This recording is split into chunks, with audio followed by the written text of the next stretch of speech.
अगर आप दिल्ली एनसीआर से हैं, it's very very good news for you, क्योंकि आप हमारे बैचेज ज्वाइन कर सकते हैं। बेस्ट फैकल्टी मैथमेटिक्स साइंस तो मैं खुद ही डील करता हूं, और यहां से आपको वीकली टेस्ट, मंथली टेस्ट, साथ में आपका इंडिविजुअल काउंसलिंग होता है, जिसमें छोटी से छोटी चीजों के बारे में ध्यान दिया जाता है, बहुत बारीकी पे ध्यान दिया जाता है। हेलो बच्चों, कैसे हैं आप लोग? उम्मीद करते हैं आप लोग बहुत अच्छे होंगे और मन लगा के पढ़ाई कर रहे होंगे। Today we are talking our next part of laws of motion, जिसमें आज हम बहुत ही शानदार तरीके से फ्रिक्शन के बारे में पढ़ेंगे। जी हाँ, ये वही फ्रिक्शन है जो अभी तक आपके पास थोड़ी बहुत जानकारी होगी, but today we are studying the friction in detail. So now ज़्यादा समय ना गवाते हुए हम अपने इस टॉपिक को स्टार्ट करते हैं। एन इम्पॉर्टेंट अनाउंसमेंट, यदि आप हमारे चैनल पर नए हैं तो यार जल्दी से सब्सक्राइब करके बेल आइकन क्लिक कर लो, और वीडियो को लाइक करना, और कमेंट सेक्शन में अगर कोई डाउट वाउट हो जाए तो पूछ सकते हो, अदरवाइज अपने कुछ बता सकते हो कि यार हम भी इसमें हैं, इस वीडियो को हमने भी देखा है, तो आपका एक क्या बोलते हैं, एक प्रेजेंस रख जाएगा। चलिए आज अपने टॉपिक को स्टार्ट करते हैं। We are talking about friction. So what do you mean by friction? Friction actually होता क्या है?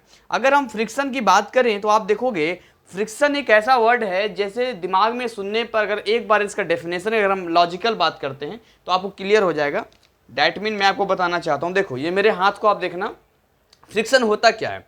फ्रिक्शन क्या होता है उसको थोड़ा अंडरस्टैंड करते हैं। ये कॉन्टैक्ट फोर्स होता है, यानी जब दो ऑब्जेक्ट का जो सरफेस है यदि आपस में टच करता है और उनमें से कोई एक मूवमेंट में होता है, एक मोशन में होता है, तो वो एक दूसरे को क्या करते हैं, अपोजिट डायरेक्शन में, मोशन के अपोजिट डायरेक्शन में एक फोर्स अप्लाई करते हैं और इसके स्पीड को कम करने की कोशिश करते हैं। जैसे अब इस हाथ को देखना, अब देखो इस हाथ को मैं कांस्टेंट अगर कर दूं और यहाँ पर देखो ऐसे करके देखो, ऐसे कर, अगर मैं कांस्टेंट नहीं भी करूं, केवल ऐसे ऐसे भी करूं, डैट मीन देखोगे तो आप एक चीज नोट, देखो इस हाथ को देखो, मैं ऐसे कर रहा हूं यहाँ पे, तो अगर ये हाथ नीचे आ रहा है, ये हाथ नीचे आ रहा है, इस मेरे लेफ्ट हैंड के अकॉर्डिंग राइट हैंड नीचे आ रहा है, और मेरे राइट हैंड के अकॉर्डिंग मेरा जो लेफ्ट वाला वो ऊपर की ओर जा रहा है।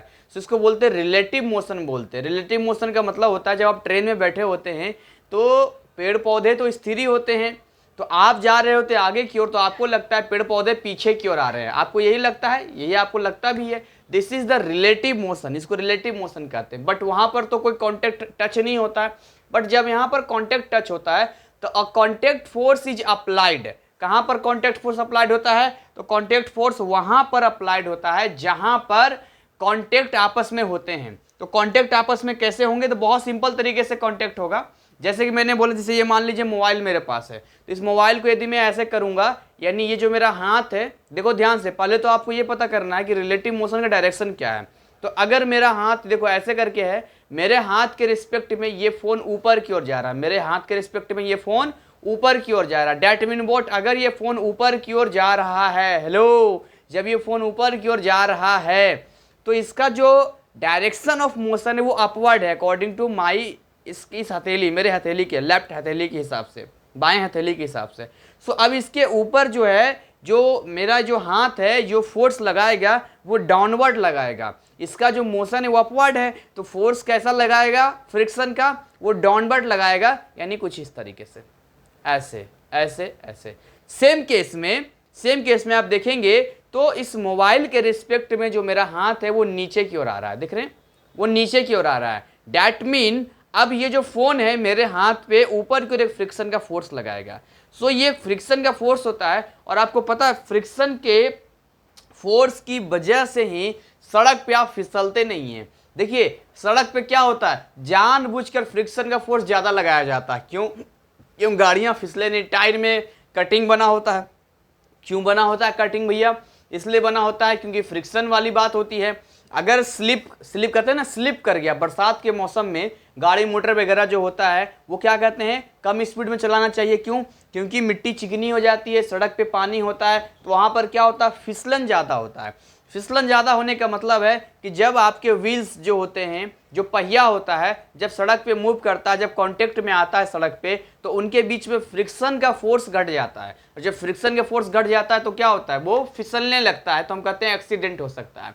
तो कई केसेस में फ्रिक्शन को हम चाहते हैं कि ज़्यादा हो जाए, और कई केसेस में हम चाहते हैं फ्रिक्शन कम हो जाए। इसीलिए आपसे सवाल भी पूछेगा कि बताइए फ्रिक्शन एक एविल की तरह भी काम करता है और फ्रिक्शन कई जगह ऐसा होता है जो जरूरी भी होता है। जैसे सिलाई मशीन, बड़े बड़े मशीनों में हम क्या करते हैं, ऑयल डालते हैं। ऑयल क्यों डालते हैं? क्योंकि हम चाहते हैं वहाँ पर फ्रिक्शन कम हो। फ्रिक्शन ज़्यादा होगा, जैसे कि सिलाई मशीन हो गया या और भी मशीनें होती है, अगर वहाँ फ्रिक्शन ज़्यादा होगा तो ये आपस में टकराएंगे तो क्या होगा, वो मशीन के जो पार्ट पुर्जे हैं वो खराब हो जाएंगे। लेकिन कई जगह पे हम चाहते हैं फ्रिक्शन ज़्यादा हो, जैसे सड़क पे आपका जो जूता होता है उसके नीचे ग्रिप बने होते हैं, आपका जो चप्पल होता है उसके अंदर वो नीचे में देखेंगे कुछ डिजाइन बना होता है, आपके सड़क पे देखेंगे कंक्रीट का सड़क बना होता है। तो ये सब क्यों होता है? इसलिए होता है क्योंकि आप फिसले नहीं, गिरे नहीं। तो इन केसेस में हम चाहते हैं कि फ्रिक्शन कम हो जाए, नहीं फ्रिक्शन ज़्यादा हो जाए। और किन केसेस में? मशीन वगैरह में हम चाहते हैं फ्रिक्शन कम हो जाए। तो आइए एक्चुअली में जानते हैं कि फ्रिक्शन के मतलब जानते हैं। तो बहुत सारी जानकारी मैंने आपको बताने की कोशिश की, समझाने की कोशिश की। तो बच्चों आइए थोड़ा सा इसको हम लोग स्टार्ट करते हैं। तो चलिए हम अपना आज टॉपिक फ्रिक्शन को स्टार्ट करते हैं। क्या ये कैमरे में दिख रहा है? जी बिल्कुल कैमरे में दिख रहा है। तो दिस इज द फ्रिक्शन। क्या है ये? फ्रिक्शन होता है। फ्रिक्शन एक तरह से कांटेक्ट फोर्स होता है। मैं लिख देता हूं, ये एक तरह से कैसा फोर्स होता है? कांटेक्ट फोर्स होता है। जब कोई भी दो ऑब्जेक्ट आपस में सरफेस में टच करते हैं तो कांटेक्ट फोर्स होता है। और सबसे मजे की बात है, आपको दूसरी बात ये ध्यान रखनी है कि ऑलवेज ये जो फ्रिक्शन होता है, ये इसका जो डायरेक्शन होता है, it is applied in the opposite direction of motion. ये कहां अप्लाई होता है? तो हम बोल सकते हैं act in the opposite direction of relative motion. आप रिलेटिव मोशन बोल सकते हैं, भाई रिलेटिव मोशन ही तो बात है, एक दूसरे पर रिलेटिव मोशन की बात होती है।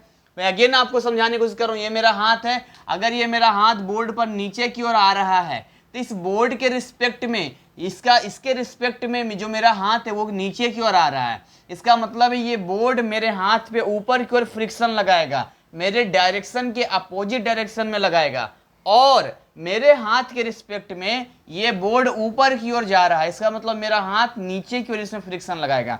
यहां पर लगता है, आप ये समझो, न्यूटन का third law, action reaction pair of forces apply होता है यहाँ पे। तो ये चीजें समझ में आ गई। फ्रिक्शन है तो न्यूटन में ही रहेगा। जैसे कि मान लो यहाँ पे मैं एग्जांपल सेट करूं, यहाँ पे ये मान लो मैंने बॉक्स ले लिया और यहां पर मान लो ले लिया इस तरह से।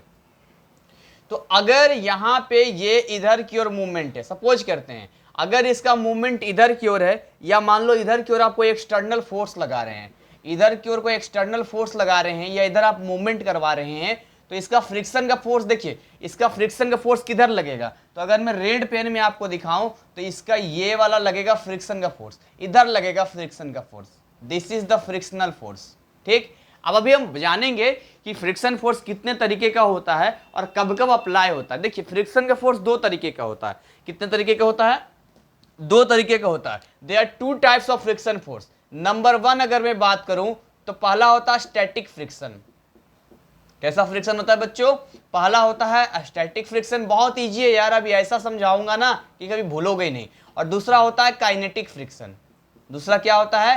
काइनेटिक फ्रिक्शन होता है। चलिए हम समझते हैं, सबसे एक एक करके समझते हैं। तो सबसे पहले let's talk about static friction. तो what is static friction? Static friction क्या होता है थोड़ा समझते हैं। देखिए अगर हम स्टैटिक फ्रिक्शन की बात करते हैं, यहाँ पे मैं आपको थोड़ा सा एग्जांपल देना चाहूंगा। स्टैटिक फ्रिक्शन देखिए, आप समझिए, पहले तो वर्ड समझते हैं। जैसे मैं मान लो यहाँ नंबर वन में लिख रहा हूँ स्टैटिक फ्रिक्शन। क्या लिख रहा हूँ? स्टैटिक फ्रिक्शन लिख रहा हूँ। तो स्टैटिक का मतलब क्या होता है आप थोड़ा समझना। स्टैटिक का मतलब होता है रेस्ट में। स्टैटिक मतलब रुका हुआ है। जब भी वर्ड आएगा काइनेटिक, काइनेटिक मतलब मूवमेंट में है। तो आप समझो बात को, इस स्टैटिक का मतलब है कि ये क्या है? मोशन में, ये सॉरी रेस्ट में है। हमें ये समझना स्टैटिक मतलब रेस्ट में है। और जब भी ये काइनेटिक का मतलब आएगा, काइनेटिक का मतलब है कि ये मोशन में है। तो ये चीज आपको ध्यान रखना है। तो क्या सर कोई भी ऑब्जेक्ट यदि रेस्ट में है क्या तब भी फ्रिक्शन का फोर्स लगेगा? हाँ भाई हाँ, तब भी फ्रिक्शन का फोर्स लगेगा। और मजे की बात क्या है, इसको हम एफके से डिनोट करते हैं, जैसा कि आपके सिलेबस में दिया गया है। एक बार मैं डिनोशन चेक कर लेता हूं आपके सिलेबस का। देखिए मेरी जो पूरी कोशिश होती है कि मैं आपके सिलेबस के अकॉर्डिंग ही चलना चाहता हूं। तो आपके सिलेबस में कुछ ऐसा मैं ना लूं जिससे कि आपको लगे कि भैया ये बेकार है यहाँ पर। चलिए एफ एस से दिखाया गया है इसको, यानी कि इसका डिनोशन एफ एस है। ये अभी एफ एस भी आएगा और एंड एफ एस मैक्स भी आएगा। S for static. इन दोनों का मतलब हम समझते हैं और बहुत बेहतर तरीके से भी समझेंगे हम लोग, ठीक है। चलिए आप इसको समझते हैं कि एफ एस मतलब ये सिंबल है, मतलब स्मॉल एफ मतलब फ्रिक्शनल फोर्स है, एस फॉर स्टैटिक, और मैक्सिमम जब लिखते हैं मैक्सिमम लग रहा है तो ये लगता है।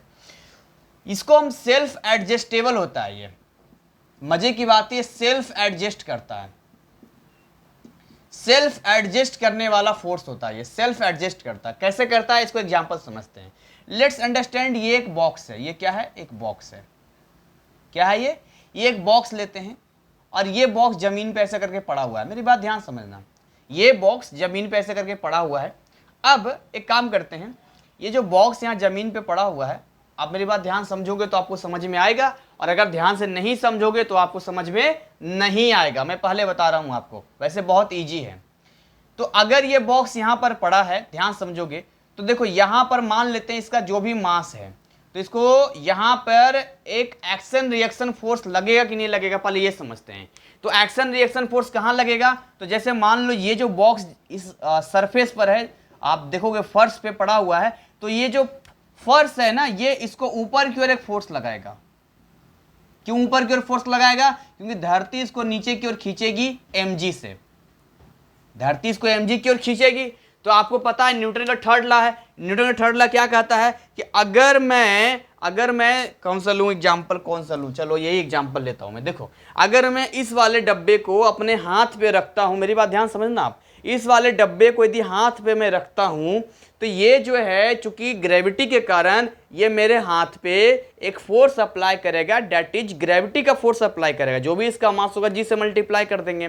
तो न्यूटन का थर्ड लॉ कहता है बच्चों कि यदि कहीं भी कोई भी फोर्स, दो ऑब्जेक्ट है और पहला वाला एक्शन करेगा तो दूसरा वाला भी रिएक्शन करेगा और उसके अपोजिट और इक्वल काम करेगा। तो यहां पर ये मान के चलो, सपोज करते हैं कि ये इस पे ऐसे फोर्स लगा रहा है, तो मेरा हाथ भी ऊपर की ओर यहां पर क्या कर रहा है, इस पे एक नॉर्मल फोर्स लगा रहा है। कौन सा फोर्स लगा रहा है, नॉर्मल फोर्स लगा रहा है। दैट मीन हम यह कह सकते हैं कि अगर ये वाला ऊपर की ओर एक एन फोर्स लगा रहा है, एन इसको बोल सकते हैं, नॉर्मल फोर्स कह सकते हैं, एन मतलब नॉर्मल फोर्स, कॉन्टेक्ट फोर्स भी कहते हैं। कॉन्टेक्ट फोर्स वैसे नॉर्मल फोर्स और अभी फ्रिक्शन फोर्स के जोड़ने के बाद आता है, वो डिफरेंट हो जाता है, बट इसको नॉर्मल केस कहते हैं। तो इसको हम क्या बोल सकते हैं, इसको हम ये बोल सकते हैं कि ये जो आपका नॉर्मल है एन है, एक्चुअली में देखेंगे किसके बराबर होता है एन, तो एन जो है mg के बराबर होता है। ये आपको थोड़ा समझना है और आपको अंडरस्टैंड करना है। इसको एन से भी डिनोट करते हैं और आपके सिलेबस में इसी चीज को एफ एन से डिनोट किया है। तो अगर मैं एन से डिनोट ना करके मैं ऐसा डिनोट कर दूं एफ और यहाँ एन, आपके जो बुक में दिया है, एरो मैंने लगा दिया है। एरो मैंने इसलिए लगा दिया है, रीजन में बता रहा हूं क्योंकि ये वेक्टर है और आपके सिलेबस में, ये एनसीईआरटी में बोल्ड लेटर में देता है। तो ये mg हो गया, डेट मीन जो नॉर्मल फोर्स है वो mg के रूप में हो गया। चलिए ये चीजें क्लियर हो गई, समझ में आ गई। आगे हम फ्रिक्शन पे थे ना, अभी तो हम फ्रिक्शन पे थे, समझते हैं। तो यहां पर जो है अभी हम मैक्सिमम क्या होता है वो भी आपको हम बताएंगे, बट मैं आपको थोड़ा सा कुछ चीजें सिखाना चाहता हूं, बताना चाहता हूं। कहता है यहां पे, मेरी बात ध्यान समझना, कहता है कि जो फ्रिक्शन का फोर्स होता है एफ एस मैक्सिमम, हम किसकी बात कर रहे हैं, एफ एस मैक्सिमम की बात कर रहे हैं। We are talking about F S maximum की बात करेंगे। एफ एस तो बात करेंगे, एफ एस कब आएगा इसकी बात करेंगे, बट हम बात करते हैं कि मैक्सिमम स्टैटिक फ्रिक्शन कितना लगेगा। तो ये कहता है एफ एस मैक्सिमम जो होता है वो डायरेक्टली प्रोपोर्शनल होता है किसके, इसके डायरेक्टली प्रोपोर्शनल होता है, इसके नॉर्मल के डायरेक्टली प्रोपोर्शनल होता है। यानी कि अगर वजन ज्यादा होगा, यानी m की वैल्यू ज्यादा होगी, g तो कांस्टेंट होता है, तो ज्यादा लगेगा स्टैटिक फ्रिक्शन। और अब असली बात है, आप देखोगे एक भारी बक्सा जो होता है, अभी थोड़ा सा इंतजार करो, मैं कुछ आपको बताना चाहता हूं। जो भारी बक्सा होता है जब उसको हम धक्का देने जाते हैं, ऐसे इसको मान लो जैसे धक्का देने जाते हैं, तो इतनी आसानी से वो नहीं हिलता है, इतनी आसानी से वो आगे नहीं मोशन में आता है। रीजन क्या है, क्योंकि हम इस डायरेक्शन में जो फोर्स लगा रहे हैं, तो नीचे की ओर जो सरफेस है जो आपका, वो बक्से के नीचे आपके अपोजिट डायरेक्शन में फोर्स अप्लाई कर रहा है, जो आपको अवरोध पैदा कर रहा है, जो आपको रोकने की कोशिश कर रहा है। तो यानी कि जितना ज्यादा ये वाला इसका मास होगा, उतना ज्यादा यहां पर इसका फ्रिक्शन का फोर्स होगा। अगर हल्का ऑब्जेक्ट होगा तो बड़े आराम से जाएंगे, ऐसे हिलाएंगे, यानी बड़े आराम से मूव कर जाएगा वो। सो इसी के लिए अगर इसको हम इस प्रोपोर्शनलिटी को हटा देते हैं बच्चों, इसको अगर हटा देते हैं तो ये कुछ इस तरीके से आ जाता है, F S maximum is equal to, यहां पर एक वर्ड यूज करते हैं म्यू एस, म्यू एस आता है, एक कांस्टेंट आता है, और ये आ जाता है एफ एन, ठीक है। एफ एन में ऐसे सिंपली एफ एन लिख देता हूं, तो ये फार्मूला डेराइव हमारे सामने आता है। ये वाला जो है ये हम बोल सकते हैं ये स्टैटिक, मैक्सिमम स्टैटिक फ्रिक्शन है। यहां पर कौन सा ले रहे हैं, मैक्सिमम स्टैटिक फ्रिक्शन ले रहे हैं, ये this is maximum static friction. और ये आपका हो गया नॉर्मल फोर्स, ये नॉर्मल फोर्स बोल सकते हैं। और इसको हम लोग बोलते हैं, जो आपके सिलेबस के अकॉर्डिंग भी चलूं तो कोफिशिएंट ऑफ स्टैटिक फ्रिक्शन के नाम से इसको जानते हैं। तो इसको हम क्या जानते हैं, कोफिशिएंट ऑफ स्टैटिक फ्रिक्शन। ठीक, इतनी चीजें क्लियर हो गई। तो मैंने क्या एक चीज बोला आपको, मैंने एक चीज बोला कि जी ये वाला जो कोफिशिएंट ऑफ स्टैटिक फ्रिक्शन होता है वो क्या होता है, तो कोफिशिएंट ऑफ स्टैटिक फ्रिक्शन इन दोनों का एक तरह से रेशियो हो जाएगा।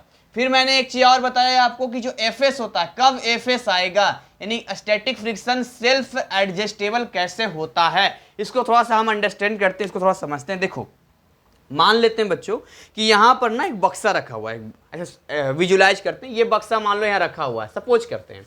अब क्या है ना, इस बक्से को मैं अगर ऐसे करके धक्का देता हूँ, ऐसे करके धक्का देता हूँ, तो जब बक्से को हम धक्का देने जाते हैं यहाँ पे उल्टा हो जाएगा, आपको समझने में दिक्कत ना हो, मैं इधर खड़ा हो जाता हूँ। इस बक्से को जब हम इधर की ओर से धक्का देते हैं ऐसे करके, तो ये किसके बराबर होता है, किसके प्रोपोर्शनलिटी में आता है, तो ये वाला इसके आता है एफ एन। इसका मतलब ये हुआ कि सपोज करते हैं पूरे फ्रिक्शन की इसकी औकात मान लो 100 न्यूटन है। अब मेरी बात समझो मैं क्या कहना चाह रहा हूँ।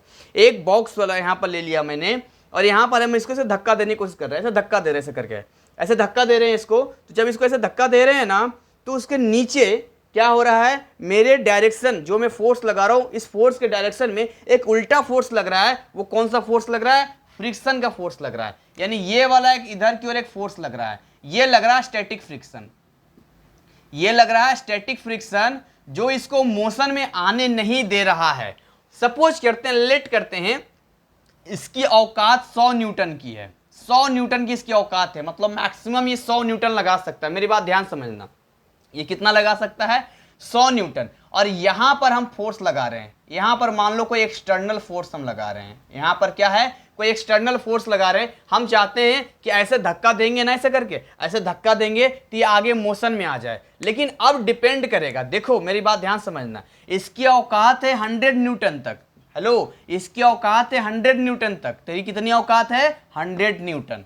अब एफ एक्सटर्नल यदि आप यहां लगाओगे 25 न्यूटन, हेलो, अगर यहां आप 25 न्यूटन लगाओगे तो ये भी 25 न्यूटन ही लगाएगा। इसके पीछे लॉजिक क्या है, तो न्यूटन का थर्ड लॉ लॉजिक है। यानी कि जब हम किसी भी ऑब्जेक्ट पे जो रुका हुआ है, रेस्ट में है, उस पर जब हम कोई एक्सटर्नल फोर्स लगाते हैं, समझ में आ रहा है, तो जो स्टैटिक फ्रिक्शन का मैक्सिमम अमाउंट होता है, जितनी उसकी औकात होती है, अगर उससे कम हम लगा रहे हैं तो फिर ऐसा नहीं है कि हम लगाएंगे 25 न्यूटन और अब उसका 100 न्यूटन है तो वो भी 100 न्यूटन लगाएगा, जी नहीं, ऐसा कर देगा तो उल्टा हो जाएगा। क्यों उल्टा हो जाएगा, देखो हमने लगाया 25 न्यूटन और उसकी औकात है 100 न्यूटन की, और उसने लगा दिया 100 न्यूटन, तो गड़बड़ नहीं हो जाएगा। गड़बड़ कैसा हो जाएगा, देखो गड़बड़ ऐसा हो जाएगा कि मान लो ये बक्सा है, इधर से हम लगा रहे हैं 25 न्यूटन और ये इधर से लगा देगा 100 न्यूटन। इसका मतलब क्या हो गया, अगर 100 में से 25 को माइनस कर देंगे तो बचेगा 75 न्यूटन, यानी कि इस डायरेक्शन में 75 न्यूटन, तो गड़बड़ हो जाएगा ना फिर तो। इसका मतलब तो दुनिया में किसी भी रुकी हुई वस्तु को हम धक्का देने जाएंगे तो वो मेरी तरफ ही आना शुरू हो जाएगा।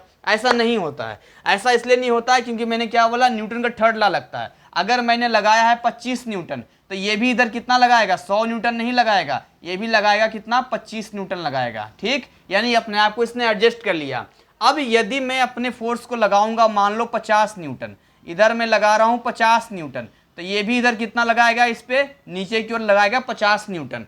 कब तक, कहां तक ऐसा करेगा, जहां तक इसकी औकात है। अब लेट्स ट्राई टू अंडरस्टैंड कब ये बक्सा मूव करेगा। इस बक्से को कौन मूव नहीं करने दे रहा है, तो इस बक्से को भैया कौन मूव नहीं करने दे रहा है, स्टैटिक फ्रिक्शन। हम इधर से लगा रहे हैं और नीचे से रोक रहा है ऐसे करके, उधर से धक्का दे रहा है, ये रोक रहा है यहां से। मैं इधर से चाह रहा हूं कि भैया ये आगे बढ़ जाए, और ये कह रहा है ऐसा कैसे बढ़ने देंगे, हम बढ़ने नहीं देंगे। मैं इधर से लगा रहा हूं 25 न्यूटन, तो ये कह रहा है अच्छा बेटा मेरे पास 100 न्यूटन की पावर है, मैं भी 25 ही लगाऊंगा, क्योंकि न्यूटन का थर्ड लॉ अप्लाई करेगा। अब मैंने यहाँ पर लगाया 50 न्यूटन, ये कहेगा अच्छा बेटा 100 तक मेरी पावर है, ये भी लगाएगा 50 न्यूटन, तो कहाँ से बक्सा मूव करेगा, कहाँ से मूव करेगा, जितना फोर्स इधर लग रहा है उतना फोर्स इधर लग रहा है, इसलिए बक्सा हिलेगा ही नहीं। अब मुझे पता चल गया कि यार इसकी औकात तो 100 न्यूटन की है, तो मैंने लगाया मान लो 100 न्यूटन, मेरी बात ध्यान समझना, मैंने लगाया 100 न्यूटन, तो जितनी इसकी औकात है अब ये पूरा का पूरा कितना लगा देगा, 100 न्यूटन लगा देगा।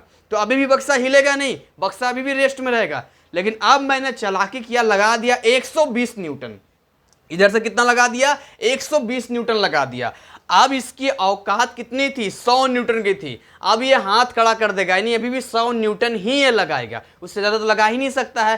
तो इधर से जो मैंने 120 न्यूटन का लगाया है और इधर से ये जो 100 न्यूटन लगा रहा है, यानी कि इधर से जो मैं एक्स्ट्रा 20 न्यूटन दे रहा हूं, ये 100 से 100 कैंसिल हो जाएगा, यानी इसका 100 न्यूटन और 120 में मेरा 100 न्यूटन, ये दोनों एक दूसरे को कैंसिल कर देगा, और जो बच गया एक्स्ट्रा मेरा 20 न्यूटन, वही 20 न्यूटन की वजह से बक्सा थोड़ा मूव करना शुरू कर देगा, बक्सा थोड़ा हिलना शुरू कर देगा। मैं लगा दूंगा 150 न्यूटन, 150 न्यूटन लगा दूंगा, तो अब मेरा 50 न्यूटन एक्स्ट्रा हो गया है, तो बक्सा और आगे बढ़ना शुरू करेगा। यानी किसी भी ऑब्जेक्ट को मूवमेंट में लाने के लिए आपको जो स्टैटिक मैक्सिमम स्टैटिक फ्रिक्शन होता है उससे ज्यादा, उससे थोड़ा भी ज्यादा करेंगे तो ये मूवमेंट में आना शुरू हो जाएगा। हाँ, उसकी स्पीड डिपेंड करेगी कि हम एक्सटर्नल फोर्स कितना ज्यादा लगा रहे हैं स्टैटिक फ्रिक्शन से। तो जो एफएस मैंने आपको बताया है, ये वो एफएस है 25 न्यूटन, 50 न्यूटन, यानी कि मैक्सिमम इसकी औकात के नीचे तक जितना भी आप अप्लाई करोगे उतना ही ये काम करेगा। आपने देखा रामायण में या महाभारत में ऐसे करके लड़ाई होती थी, ऐसे करके ऐसे करके ऐसे करके लड़ाई होती थी, तो यहाँ पर जो है इधर से ये तीर ऐसे करके डाला, ऐसे करके खर्र, और उधर से तीर मारा। अब जिसका तीर जो है, जिसका भी तीर मान लो नहीं टूटा तो वो ऐसे करता था, और जिसका तीर कट गया वो ऐसे करता था, एकदम ऐसे करता था। तो यहां पर भी वही वाली बात है, तो वहां पर भी ये एक्शन रिएक्शन का काम करता है यहाँ पे। तो ये इसकी औकात तक, यानी जो मैक्सिमम अमाउंट है वहां तक हमें पहुंचना होता है। अब दूसरा सवाल आता है कि अगर इसकी औकात 100 न्यूटन है तो क्या 100 न्यूटन के नीचे तक या 100 न्यूटन तक यदि मैं कोई एक्सटर्नल फोर्स लगाऊंगा तो क्या ये ऑब्जेक्ट मूव करेगा? नहीं भैया, मूव नहीं करेगा, क्योंकि इसकी जितनी औकात है उससे ज़्यादा लगाना पड़ेगा। ये इतना क्षमता रखता है लड़ने की, कैंसिल करने की। तो ये चीज़ आपको क्लियर हो गई। तो 25, 50, 100 के नीचे जो भी है वो एफएस में आ गया, और 100 इसका बॉर्डर हो गया, 100 इसकी औकात होगी, इससे ज़्यादा इसके पास है ही नहीं, ये हो गया एफएस मैक्सिमम हो गया। तो आई होप आपको समझ में आ गया होगा। अब एक और सवाल और आता है कि यदि अब मैंने इधर से मान लो 120 न्यूटन लगाया था, इधर से 120 न्यूटन इधर से लगाया था मैंने, यहां पर लगा दिया मैंने, कितना इधर से लगा दिया 120 न्यूटन, और उधर से वो लगा रहा है 100 न्यूटन। तो 20 न्यूटन एक्स्ट्रा जो मैंने लगाया इस पे, क्या वो 20 न्यूटन की वजह से अगर वो मोशन में आता है, क्या मोशन में आने के बाद भी कोई फ्रिक्शन का फोर्स लगेगा या नहीं लगेगा? ये बहुत बढ़िया सवाल है और आपको सोचना भी चाहिए कि अगर ये मोशन में आ जाए, ये रेस्ट में तो तब तक है जब तक कि हम स्टैटिक फ्रिक्शन से आगे नहीं बढ़ जाते हैं।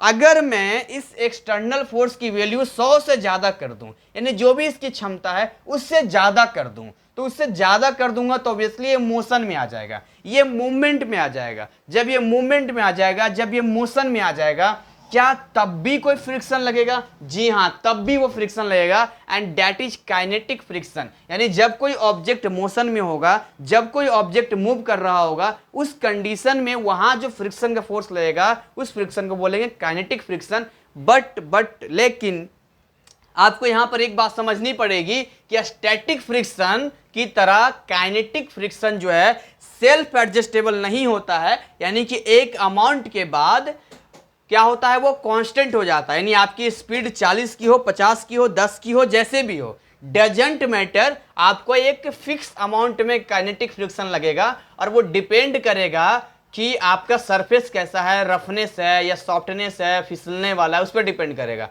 सो स्टैटिक फ्रिक्शन और काइनेटिक फ्रिक्शन में सबसे बड़ा फर्क ये है कि स्टैटिक फ्रिक्शन जो है बहुत कोशिश करता है अपने आप को एडजस्ट करने के लिए, बहुत कोशिश करता है अपने आप को एडजस्ट करने के लिए जितनी इसकी औकात है। इसके औकात से ऊपर चले जाओगे ये झुक जाएगा, यानी कि आप क्रॉस कर जाओगे तो मोशन में ला दोगे, और मोशन में लाने के बाद ये जो काइनेटिक फ्रिक्शन होता है वो स्टैटिक फ्रिक्शन से थोड़ा कम होता है। समझ में आ रही मेरी बात? इससे थोड़ा कम होता है क्योंकि वो मूवमेंट में आ जाता है ना, मोशन में आ जाता है, तो इससे थोड़ा कम होता है कि निश्चित अमाउंट से फिर वो काम करना शुरू करता है।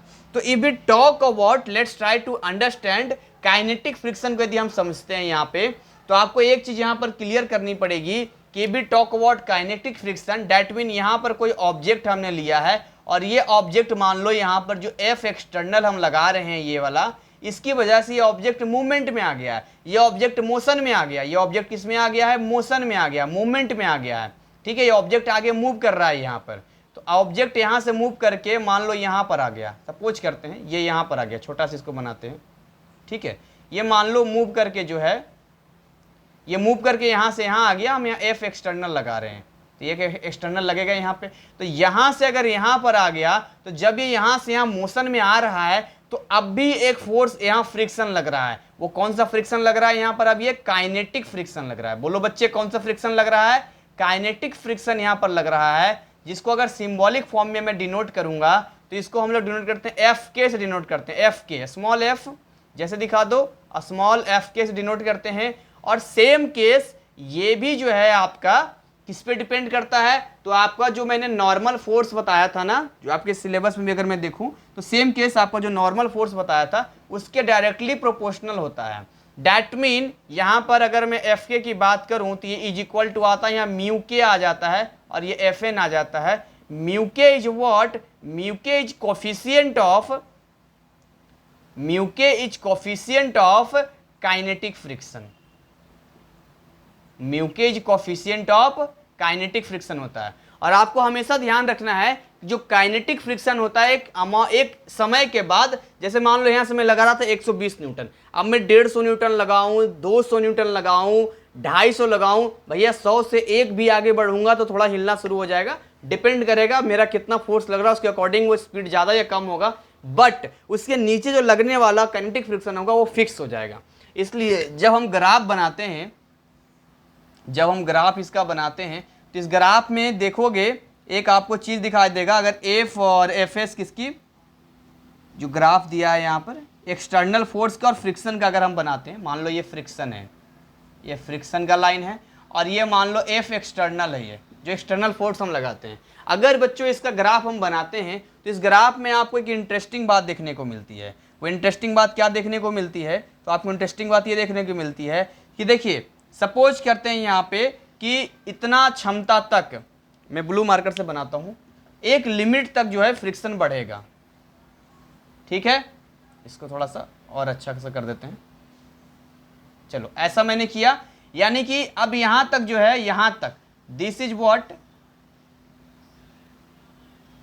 This is what, this is F S maximum. ये पॉइंट क्या है? ये पॉइंट क्या बता रहा है? ये बता रहा है एफ एस मैक्सिमम, यानी मैक्सिमम हम लगा रहे हैं, ये वाला लगा रहे हैं, स्टैटिक फ्रिक्शन लगा रहे हैं, और यहां पर जो लगने वाला फोर्स है ये कौन सा फोर्स है? एफ एक्सटर्नल फोर्स हम लगा रहे हैं। कोई भी फोर्स यहाँ एफ एक्सटर्नल लगा सकते हैं आप, यानी कि जैसे जैसे हम बढ़ रहे थे, देख रहे ग्राफ सीधा जा रहा है, यानी अगर ये एक लगाएंगे तो ये भी एक बनेगा, तभी तो ये वाला पॉइंट आया। अगर ये 2 करेंगे तो ये भी 2 आएगा, तभी ये वाला पॉइंट आया। अगर ये 3 करेंगे तो ये भी 3 होगा, तो ये वाला पॉइंट आया। यानी कि स्ट्रेट लाइन जाता है, और स्ट्रेट लाइन जाने के बाद ये रुक जाता है, मतलब इतनी इसकी औकात है, इससे ज़्यादा आप नहीं जा सकता आगे ये। बट अब यहाँ पे बात आता है, क्या होगा अगर इससे ज़्यादा, यानी ये इससे ज़्यादा हम आगे बढ़ जाएं, यहाँ से देख रहे हो, इससे ज़्यादा आगे बढ़ जाएं तो होता कुछ नहीं है, हल्का सा कम होता है, हल्का सा कम होता है, बहुत हल्का सा कम होता है, और हल्का सा कम होने के बाद ये वाला फिर फिक्स हो जाता है। तो ये जो लाइन आपको दिख रहा है ये होता है काइनेटिक फ्रिक्शन का। यानी इसको अगर मैं मिलाऊं, यहाँ रेड पेन से दिखा दूं, यहाँ पे इस पॉइंट को अगर मिलाऊं, यहाँ पे इस पॉइंट को मिलाऊं तो ये हो जाता है एफ के, एफ के हो जाता है, this is the kinetic friction. ये क्या होता है? काइनेटिक फ्रिक्शन होता है। यानी ये जो लाइन आपका बड़ा वाला दिख रहा था ये तब तक रेस्ट में था, यहां से ये मोशन में आ जाता है, यहां से ये मोशन में आ जाता है। इससे पहले ये रेस्ट में रहता है और इसके बाद, इस पॉइंट के बाद में ये मोशन में आ जाता है। तो इसके बाद ये मोशन में आ जाता है। ये आपको थोड़ा सा समझना है। साथ में आपको क्या समझना है कि इसके यहां तक, यानी कि मोशन में आने से पहले तक, एफ मैक्सिमम तक जो हमारा फोर्स लग रहा था, एफ एक्सटर्नल फोर्स लग रहा था, ये वाला एक्सटर्नल फोर्स की अगर बात करूं, इसकी बात करूं मैं, इसकी बात करूं, कैसे दिया है तुम्हारे बुक में ये देखो, तुम्हारे बुक में कुछ चीजें दिया है। जैसे देखो, ये है एफ एस, ये एफ एक्सटर्नल के बराबर है। बिल्कुल सही बात है भैया, जितना हम लगाएंगे उतना ही ये लगाएगा, न्यूटन का थर्ड लॉ से। साथ में हम बोल सकते हैं कि ये जो एफ एस होता है, less than equal to F S maximum होता है। सही बात है, एफ एस मैक्सिमम से या तो बराबर हो सकता है ज़्यादा से ज़्यादा, या उससे कम रहेगा ये। तो ये कुछ जानकारी था साथ में। तो आप यहाँ फार्मूला वगैरह भी पुट कर सकते हैं कि यहाँ जो एफ एस है, यहाँ पर इसकी जगह पुट कर सकते हैं F S less than equal to, ये पुट कर सकते हैं म्यू एस एफ एन। और एफ एन क्या होता है, तो एफ एन यहाँ पर क्या होता है जी, एफ एन, तो एफ एन जो होता है वो होता है एम जी के बराबर होता है, क्योंकि ये वाला नॉर्मल फोर्स होता है। और आपको क्या ध्यान रखना है, आपको ये हमेशा ध्यान रखना है कि ये जो एफ के होता है ये कम होता है और आपका जो एफ एस मैक्सिमम होता है वो ज़्यादा होता है। ये आपको थोड़ा समझना है। इससे थोड़ा सा कम होकर फिर जाता है, फिर ये कांस्टेंट हो जाता है। ये क्या हो जाता है, कांस्टेंट हो जाता है। तो बच्चों, ये कहानी रही फ्रिक्शन की, जो मैंने आपको समझाने की, बताने की कोशिश की है। इसके बिहाफ पर कुछ न्यूमेरिकल वगैरह भी हम करेंगे, समझेंगे। बट अभी मैं आपको एक चीज़ बता दूं, कुछ चीज़ें पॉइंट जो आपके इसमें दे रखा है। चलिए, इसके बाद सब कुछ तो मैंने बता ही दिया। कुछ न्यूमेरिकल्स हैं, उसको हम सोल्व करेंगे। और एक रोलिंग फ्रिक्शन होता है, रोलिंग फ्रिक्शन के बारे में जानेंगे। फिर यहाँ पर दिया है कि कैसे हम लोग फ्रिक्शन को कम कर सकते हैं या कैसे हम लोग फ्रिक्शन को बढ़ा सकते हैं। तो देखो, कई बार होता है अगर आपको फ्रिक्शन को कम करना है, तो फ्रिक्शन कम करना है तो लुब्रिकेंट वगैरह या बहुत सारी चीज़ें ऐसे हम इस्तेमाल करते हैं जिसकी वजह से वो चिकना हो जाता है। ऑयल वगैरह यूज करते हैं, तो यहाँ पर इस्तेमाल हो जाता है। और कई जगह फ्रिक्शन को हमें बढ़ाने की भी ज़रूरत हो जाती है। तो फ्रिक्शन बढ़ाने के लिए आपने देखा होगा टायर के कटिंग बिल्कुल ऐसे कट होता है, आपका चप्पल जूतों कटिंग अलग होता है। तो ये सारी चीज़ें जो होती है वो फ्रिक्शन बढ़ाने के लिए होती है। रोलिंग फ्रिक्शन कुछ नहीं होता। रोलिंग फ्रिक्शन ये होता है, जैसे मैं यहाँ पर दिखाऊँ आपको, what is the rolling friction. कोई बड़ा नहीं है, बहुत छोटा है रोलिंग फ्रिक्शन। डरना नहीं रोलिंग फ्रिक्शन से। रोलिंग फ्रिक्शन क्या होता है, तो अगर मैं रोलिंग फ्रिक्शन की बात करूं, तो जैसे मान लो यहाँ पर ये कोई मूव करता है, चक्का है, पहिया है, कुछ भी है, जब ये मूव करता है यहाँ पे, तो जब यहाँ पर मूव करेगा तो इसका सरफेस थोड़ा सा ही तो टच करेगा, पॉइंट ऑफ कॉन्टेक्ट टच करेगा। क्या टच करेगा, एक बार में point of contact he touch करेगा। इसीलिए जो रोलिंग फ्रिक्शन होता है, जो रोलिंग फ्रिक्शन आपका होता है वो हमेशा कम होता है। किससे कम होता है, तो ये हमेशा रोलिंग फ्रिक्शन जो है ये आपका स्टैटिक फ्रिक्शन से या काइनेटिक फ्रिक्शन से अगर हम बात करते हैं तो इससे कम होता है। तो आपको थोड़ा समझना होगा कि the motion of wheel different from sliding motion, it is a rolling motion. The friction in case of rolling motion the rolling friction कहते हैं। तो अगर नॉर्मल फोर्स लगाते हैं तो ये सारी चीज़ें हैं जो है, ठीक है, कोई ज़्यादा डिटेल नहीं दिया, बस समझना कि रोलिंग फ्रिक्शन जो है इन सब फ्रिक्शन से कम होता है, कि थोड़ा सा पॉइंट ऑफ कांटेक्ट होता है। चलिए, कुछ न्यूमेरिकल्स, कुछ एग्जांपल हम इसके बिहाफ पे सोल्व कर लेते हैं और उसके बाद फिर हम लोग आ जाएंगे फ्री बॉडी डायग्राम पे। अच्छा, फ्लूइड में भी फ्रिक्शन होता है, फ्लूइड में भी फ्रिक्शन होता है। आपने देखा होगा फ्लूइड में, देखिए लिक्विड भी आता है और फ्लूइड में गैसेस भी आता है। तो मैं आपको बता देता हूँ कि व्हाट इज मूविंग ऑन और थ्रू लिक्विड और gas also face friction.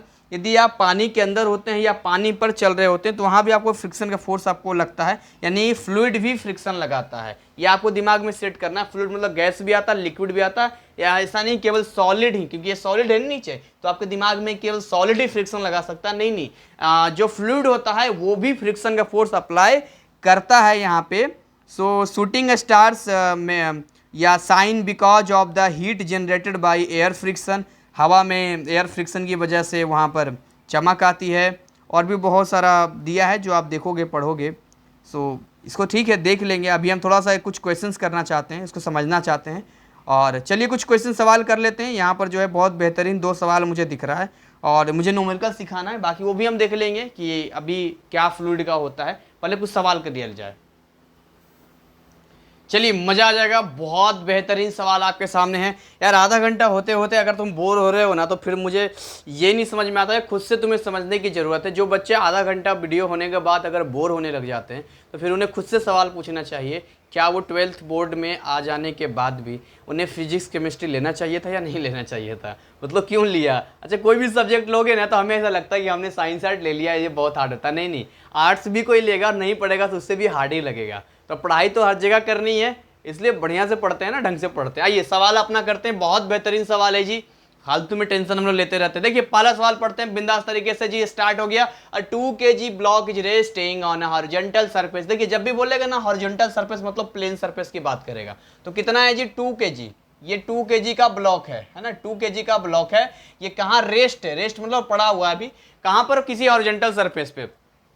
The coefficient of a static friction between the surfaces in contact as 0.25। ये आपको म्यू एस की वैल्यू दे रहा है। किसकी वैल्यू दे रहा है, म्यू एस की वैल्यू दे रहा है। Calculate the maximum magnitude of force of static friction. Maximum static friction बताना है between the surfaces in contact. तो बहुत इजी सवाल है ये, तो कोई हार्ड सवाल पूछा ही नहीं इसने। तो यानी कि अगर मैं पहले सवाल को सोल्व करूं, ये सवाल आपके टेक्स्ट बुक का ही है, अगर पहला सोल्व करूं तो ये कहता है यहाँ पे, ये कहता है कि ये वाला यहाँ पर पड़ा हुआ है, ये 2 kg का है। ठीक है, ये 2 kg का यहाँ पड़ा हुआ है। अब ये क्या कहता है आपसे कि यहाँ पर जो है इसके बीच में म्यू एस की जो वैल्यू है वो 0.25 है, सरफेस के बीच में है। तो यहाँ पर अगर मान लो कि अगर कोई यहाँ पर एफ एस मैक्सिमम लग रहा हो इधर की ओर, सपोज करते हैं कि अगर यहाँ एफ एस मैक्सिमम लग रहा होगा तो इसकी वैल्यू कितनी होगी। कृपया ध्यान दें, अभी अभी प्लेन सरफेस पे एक 2 kg का ब्लॉक रेस्ट में पड़ा हुआ है। कृपया इस पे लगने वाले एफ एस मैक्सिमम की वैल्यू ज्ञात करें यदि आपको mu S is equal to 0.25 दिया गया हो। वाह वाह, कितना अच्छा लगता है ना सुनने में। चलिए इसको निकालते हैं। तो इसको निकालने का फॉर्मूला क्या था जी, बहुत इजी फॉर्मूला था। F S maximum is equal to mu S into F N. अब एफ एन क्या था, तो नॉर्मल फोर्स अप्लाई था। तो नॉर्मल फोर्स क्या था जी, तो मैंने आपको अगर नहीं ध्यान है तो बता देता हूँ। ये वाला था ना एफ एन, ये वाला फोर्स था और नीचे एम जी लगता था, यानी ये इसके एम जी के बराबर होता है। इसका मतलब ये हुआ कि अगर इसको वैल्यू निकालूंगा तो कैसा निकलेगा 0.25 मल्टीप्लाई ये हो गया एम जी। तो एम जी कितना है 2 kg मल्टीप्लाई जी। स्मॉल जी की वैल्यू कितनी होती है 9.8 मीटर पर सेकेंड स्क्वायर। आगे मल्टीप्लाई करते हैं, नीचे ये 100 आ जाएगा, इसको करते हैं नीचे ये 10 आ जाएगा। जो लोग कहते हैं कैलकुलेशन में दिक्कत होता है उनके लिए बता रहा हूँ मैं यहाँ पे। ठीक है। आगे सोल्व करते हैं। 25 चौके 100 यानी ऊपर आ गया 2, ये आ गया 98, नीचे आ गया 4 नीचे आ गया 10। अब बच गया ये कितना केजी मीटर पर सेकेंड स्क्वायर, तो न्यूटन हो गया आपका। आगे बात करते हैं 2 जा 4, ये 2 से हो गया, इस 2 से इसको काट देंगे तो कितना आ गया 49 आ गया, यानी 49 अपॉन 10 न्यूटन कितना आ गया 4.9 न्यूटन। ये हमारे आंसर। तो बड़ा इजी सवाल था यार, तो बड़ा इजी सवाल था। सीधे आपसे क्या पूछा था, सिंपल एक फॉर्मूला लगाना है, बता दिया हमने तो। ठीक है, चलिए अगला सवाल बात करते हैं। तो अगला सवाल कहता अब 5 kg ब्लॉक इज रेस्टिंग। अच्छा कुछ इसी जैसा है। अब 5 kg ब्लॉक इज रेस्टिंग। अरे तुम फालतू में डरते हो यार, जिस दिन डरना बंद कर दोगे, यहां से मिलना जुलना कर दोगे, बस यूं चुटकियों में शुरू हो जाओगे। क्या तुम्हें एक्सेलरेशन समझ में आता है? समझ में आता है। क्या तुम्हें रेस्ट का मतलब समझ में आता है? समझ में आता है। क्या तुम्हें ये समझ में आता है कि 5 kg मास होता है? समझ में आता है। अगर अभी मैंने म्यू के पढ़ा, क्या म्यू के समझ में आया 10 न्यूटन क्या होता है, न्यूटन समझ, सब कुछ समझ में आता है। क्या तुम्हें हॉरिजॉन्टल डायरेक्शन समझ में आता है? सब समझ में आता है। क्या पुल्ड समझ में आता है? सरफेस समझ में आता है। अगर सब कुछ समझ में आता है तो काहे फालतू को डर रहे हो। आओ यहाँ देखते हैं। अब 5 kg ब्लॉक इज रेस्टिंग, यानी 5 kg का ब्लॉक है, रेस्टिंग में पड़ा हुआ है। यहाँ पर दूसरा सॉल्व करते हैं, यहाँ पे सॉल्यूशन करते हैं दूसरे वाले का। तो 5 kg का ब्लॉक है, मैं ब्लू मार्कर से बना देता हूँ यहाँ पे। 5 kg का रेस्ट में पड़ा हुआ है। 5 kg ये है 5 kg का। 5 kg का है, रेस्ट में पड़ा हुआ है। अब कहता है on horizontal surface for which mu के की वैल्यू, देखिए म्यू के आ रहा है, म्यू के का मतलब है कि ये मोशन में जाने वाला है। कहाँ जाने वाला है? ये मोशन में जाने वाला, ध्यान देना, ये कहाँ जाने वाला है? मोशन में जाने वाला है। सो म्यू के की वैल्यू कितनी दे रही है? इसके बीच में ये जो म्यू के लग रहा है, म्यू के की वैल्यू है 0.1। What will be the acceleration of the block? Acceleration of the block क्या होगा? If it is pulled bye 10 Newton. क्या होगा यदि मैं यहाँ 10 न्यूटन का फोर्स लगा दूं? तो 10 न्यूटन का फोर्स लगाऊंगा तो कहीं ना कहीं डिस्प्लेस करेगा, ये डिस्प्लेस करके यहाँ से यहाँ भी आएगा 5 kg वाला। तो जब यहाँ से यहाँ एक पोजीशन से दूसरे पोजीशन पे आएगा तो ऑब्वियसली फोर्स लगाने की वजह से इसकी वेलोसिटी में चेंज होगा, इसकी स्पीड में चेंज होगा। पहले ये 0 था, अब 0 से कुछ स्पीड इसके पास आ जाएगा। तो यहाँ जो एक्सेलरेशन प्रोड्यूस होगा उसकी वैल्यू क्या होगी, ये आपसे पूछ रहा है। ये समझ में आ रहा है मेरी बात? ये आपसे पूछ रहा है कि एक्सेलरेशन यहाँ पर क्या होगा। ठीक है, तो बच्चों मैं अभी 3 तक काउंटिंग करूंगा, अपनी कॉपी पेन को तैयार रखना है। और मैं हमेशा हमेशा कहता हूं, अगर सवाल आप बनाते हो, हेलो, अगर आप सोल्व करते हो सवाल, चाहे वो फिजिक्स का हो, केमिस्ट्री का हो, मैथमेटिक्स का हो, कोई भी दुनिया का सवाल हो जो आपके सिलेबस में पढ़ना है, जो आपने चूज किया है, कोई भी सवाल हो, आप जब बनाने जाते हो मैं कहता हूं ट्राई करो। गलत होगा ना, थोड़ा इंक खराब होगा, थोड़ी कॉपी के पेज वेस्ट होंगे, लेकिन आपके अंदर कॉन्फिडेंस तब आएगा जब आप 1-2 बार उसको बनाओगे। अगर वो गलत भी हो जाएगा, फिर जब सॉल्यूशन देखोगे तो आपको अपनी कमी नजर आएगी, आपको पता चलेगा कि आपने गलती कहां पर की थी। लेकिन यदि आप उसको ट्राई ही नहीं करोगे, सोल्व ही नहीं करोगे, आपको जो है सिखा दिया है, तलवार ऐसे चलाया जाता, तलवार आपके हाथों में दे दिया है और आप उसका प्रैक्टिस ही नहीं करोगे, सीधा बोलोगे नहीं सर हम तो जंग के मैदान में सीधा कूदेंगे, मारेंगे खट खट ऐसे, तो तुम क्या मारोगे? तुमने प्रैक्टिस नहीं किया है, वो तुम्हें मार देगा। समझ में आ रहा है? तो मैं 3 तक गिनती करूंगा, 3 तक गिनती करूंगा, आपको वीडियो को पॉज करना है, पॉज करने के बाद इसको ट्राई करना है। जो भी समझ में आता है, जैसे भी समझ में आता है, दिमाग लगाना है, समय देना है, उसके बाद वापस यहां पर आना है, हम मिलकर सॉल्व करेंगे। तो 1 2 3 पॉज। चलिए, उम्मीद करता हूं आपने ट्राई किया होगा और आपने इसको बनाने की कोशिश किया होगा। आइए आगे हम बात करते हैं यहाँ पे। तो देखिए, इसको अगर हम सोल्व करते हैं बच्चों, तो यहाँ पर ये क्या बोल रहा है? ए आपसे पूछ रहा है। लेकिन अगर आप एक सिस्टम बना के देखो, अगर ये ब्लॉक है, समझना मेरी बात, अगर ये ब्लॉक है तो इस ब्लॉक को इसको बोलते हैं फ्री बॉडी डायग्राम बोलते हैं। जब हमें कैलकुलेशन करना होता है तो इसको किसी भी चीज को उठा के साइड में इसको जब करते हैं इसको बोलते हैं फ्री बॉडी डायग्राम, और इस पर लगने वाले सारे फोर्सेस को दिखा दो तो बन जाता फ्री बॉडी डायग्राम का। तो यहाँ पर देखो, अभी मैं बताऊंगा फ्री बॉडी डायग्राम क्या होता है। देखो, नीचे की ओर क्या लग रहा है? नीचे की ओर mg फोर्स लग रहा है इस पे, ऊपर की ओर Fn फोर्स लग रहा है, जो मैंने आपको बताया था, Fn फोर्स लग रहा है ना ऊपर की ओर, जो मैंने आपको बताया था। क्या बताया था? छोटा बन रहा है, चलिए कोई बात नहीं। अब यहाँ पर समझते हैं थोड़ा सा। यहाँ पर अगर ये इधर मूवमेंट में है तो ऑब्वियसली इधर की ओर मैं क्या लगा रहा हूँ? इधर की ओर कोई एक्सटर्नल फोर्स लगा रहा हूँ मैं, और वो एक्सटर्नल फोर्स कितना है? 10 न्यूटन का फोर्स है।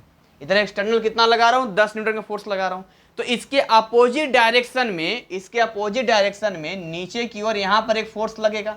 वो कैसा फोर्स लगेगा? तो यहाँ काइनेटिक फ्रिक्शन लगेगा। कैसा? Fk लगेगा, काइनेटिक फ्रिक्शन लगेगा। तो आपसे क्या पूछ रहा है? ये आपसे पूछ रहा है इसका एक्सेलरेशन आप बताइए। यानी कि इस डायरेक्शन में यहाँ की वजह से यहाँ जो एक्सेलरेशन प्रोड्यूस हुआ इस डायरेक्शन में। देखिए, अगर आप ये सोच रहे हैं कि जो F एक्सटर्नल है 10 न्यूटन है, यहाँ पर इसका मास 5 kg है, इस सब को भूल जाते हैं और यहीं पर F = ma लगा देते हैं, तो बड़ा नाइंसाफी आप करेंगे। क्योंकि जो आप 10 न्यूटन लगा रहे हैं उसमें से 10 का 10 न्यूटन की वजह से ये मोशन में नहीं आ रहा है, इसका कुछ हिस्सा कैंसिल हो जा रहा है Fk की वजह से। क्योंकि मैंने आपको बताया था जो फ्रिक्शन लगता है, चाहे वो स्टैटिक हो चाहे वो काइनेटिक हो, वो क्या करता है? अपोज करता है आपके मोशन का। यानी कि इसकी जितनी भी कैपेसिटी होगी, जितनी इसकी वैल्यू होगी, उतना ये माइनस कर देगा। अगर ये 2 न्यूटन लग रहा होगा तो इसमें से 10 में से 2 न्यूटन घट जाएगा, तो 8 न्यूटन का ही बल, नेट फोर्स जो है वो 8 न्यूटन ही होगा। तो एक बार चेक कर लेते हैं कि आखिर Fk कितना लग रहा है। अगर हमें ये पता चल जाए कि देखिए ये तो ये वर्टिकल में आ गया, इस डायरेक्शन में तो ये इसने बैलेंस कर दिया है, जितना ये इतना ये, तो इधर का नेट फोर्स तो 0 हो गया। लेकिन इस डायरेक्शन में जब हम बात करते हैं तो यहाँ पर नेट फोर्स आने वाला है। कैसे आने वाला है? तो Fk की वैल्यू अगर निकालते हैं हम लोग, तो Fk की वैल्यू कितनी आ जाती है? μk × Fn आ जाती है। Fn तो mg के बराबर होता है अपना। तो इसका मतलब अगर इसको सोल्व करते हैं यहाँ पे, तो μk कितना है? देखो दिया होगा μk कहीं यहाँ पर, देखो 0.1 दिया है, तो 0.1 × mg, ये किसके बराबर होता है? mg के बराबर होता है। यानी 0.1 मल्टीप्लाई m हो गया 5 kg, और g होता है 9.8 मीटर पर सेकेंड स्क्वायर।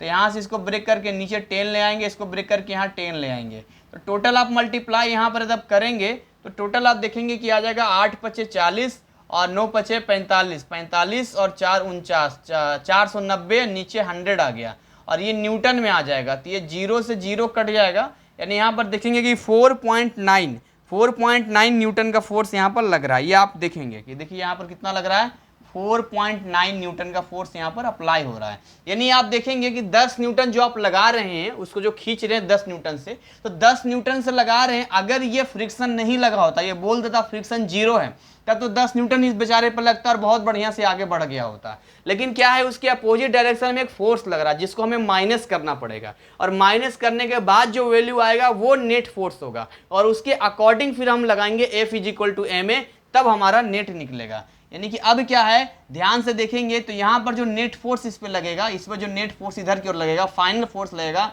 वो लगेगा F एक्सटर्नल माइनस F के। ये जो इसकी वैल्यू आएगी यही इसकी नेट फोर्स होगी, यानी इसी फोर्स से ये आगे की ओर बढ़ेगा। तो यहाँ F एक्सटर्नल जो नेट फोर्स की अगर मैं बात करूँ, F नेट की बात करता हूँ, F नेट की बात करता हूँ, तो F एक्सटर्नल कितना है 10 न्यूटन, और ये कितना आ गया 4.9 न्यूटन। इसको जो आप माइनस करेंगे तो ऑब्वियसली आप कितना आएगा, सोचिए देखो 4.9 है ये, तो लगभग 5.1 आ जाएगा, ये यही तो आएगा आपका। तो ये आ गया 5.1 न्यूटन।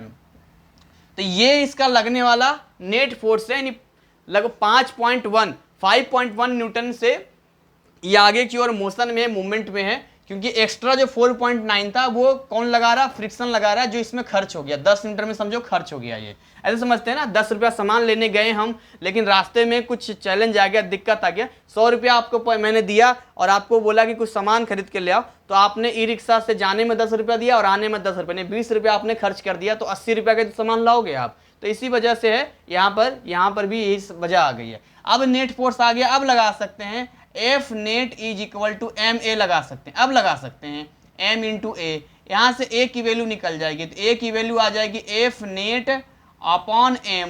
तो यहाँ से आप सोल्व करोगे तो आपके पास आंसर आ जाएगा। तो F नेट की वैल्यू कितनी होगी 5.1, और ये नीचे आप लगा दो 5 से डिवाइड कर दो, तो ये आ जाएगा मीटर पर सेकंड में। आप इसे सोल्व कर सकते हो, ये लगभग इधर आप इसे करोगे तो 50 हो जाएगा, लगभग 1 पॉइंट समथिंग आएगा, ये 1.02 मीटर पर सेकंड स्क्वायर आएगा। मैं यहाँ पर लिख देता हूँ 1.02 मीटर पर सेकंड स्क्वायर, यहाँ लिख देता हूँ मैं, दिख रहा है आपको जी, दिख रहा है ये। तो ये आपका आंसर हो गया, यानी इस एक्सेलरेशन से दिस इज योर आंसर। इस एक्सेलरेशन से जो है ये आगे की ओर बढ़ेगा, जो सवाल आपसे पूछ रहा था कितना लगेगा तो क्या होगा। चलिए ये चीज़ समझ में आ गई, तो मैं थोड़ा सा आपको बताता हूँ फ्री बॉडी डायग्राम के बारे में जो आपने दिया है। रोलिंग फ्रिक्शन के बारे में तो मैंने आपको बता ही दिया है, और फ्लूइड वाला थोड़ा लास्ट में देख लूँगा। चलो ठीक है, पहले हम बात करते हैं कि फ्री बॉडी डायग्राम कैसे बनाते हैं। बहुत ईजी होता है, कोई हार्ड नहीं है, समझते हैं। देखिए इनमें से किसी का भी आप फ्री बॉडी डायग्राम बना सकते हैं। फ्री बॉडी डायग्राम बनाने के लिए कुछ जरूरी चीज़ें आपको ध्यान देनी होती है, जैसे कि आपको डायरेक्शन चेक करना पड़ता है, और हर डायरेक्शन में फोर्स को ध्यान देना पड़ता है। अभी आप आगे जितने भी सवाल सोल्व करेंगे, उन सवाल में अगर कैलकुलेशन आप बाइज करेंगे तो आपको फ्री बॉडी डायग्राम बनाने की जरूरत पड़ेगी, क्योंकि बिना फ्री बॉडी डायग्राम बनाए आप जो सवाल का पिक्चर उसमें करेंगे तो बहुत खिचपिच हो जाएगा, बहुत सारे चीज़ें समझ में नहीं आएगी। तो आइसोलेट करके साइड में निकाल के, जैसे मान के चलते हैं यहाँ पे से समझते हैं। देखिए मैं कई तरह के बना के आपको दिखाता हूँ फ्री बॉडी डायग्राम। जैसे कि मान लो ये स्लोप है, अभी स्लोप पे क्या है, यहाँ पर देखो, यहाँ पर ये कोई है, इस तरह समझना, यहाँ पर कोई है। अब यहाँ से ये मान लो इधर की ओर नीचे की ओर आ रहा है, यहाँ पर ये F फोर्स लग रहा है, यहाँ पर समझना मेरी बात ध्यान से। तो अगर इस पर ये F फोर्स लग रहा है, क्लियरली आप समझोगे तो आपको सब समझ में आएगा, वरना आपको समझ में नहीं आएगा। ये आपको अंडरस्टैंड करना है थोड़ा सा।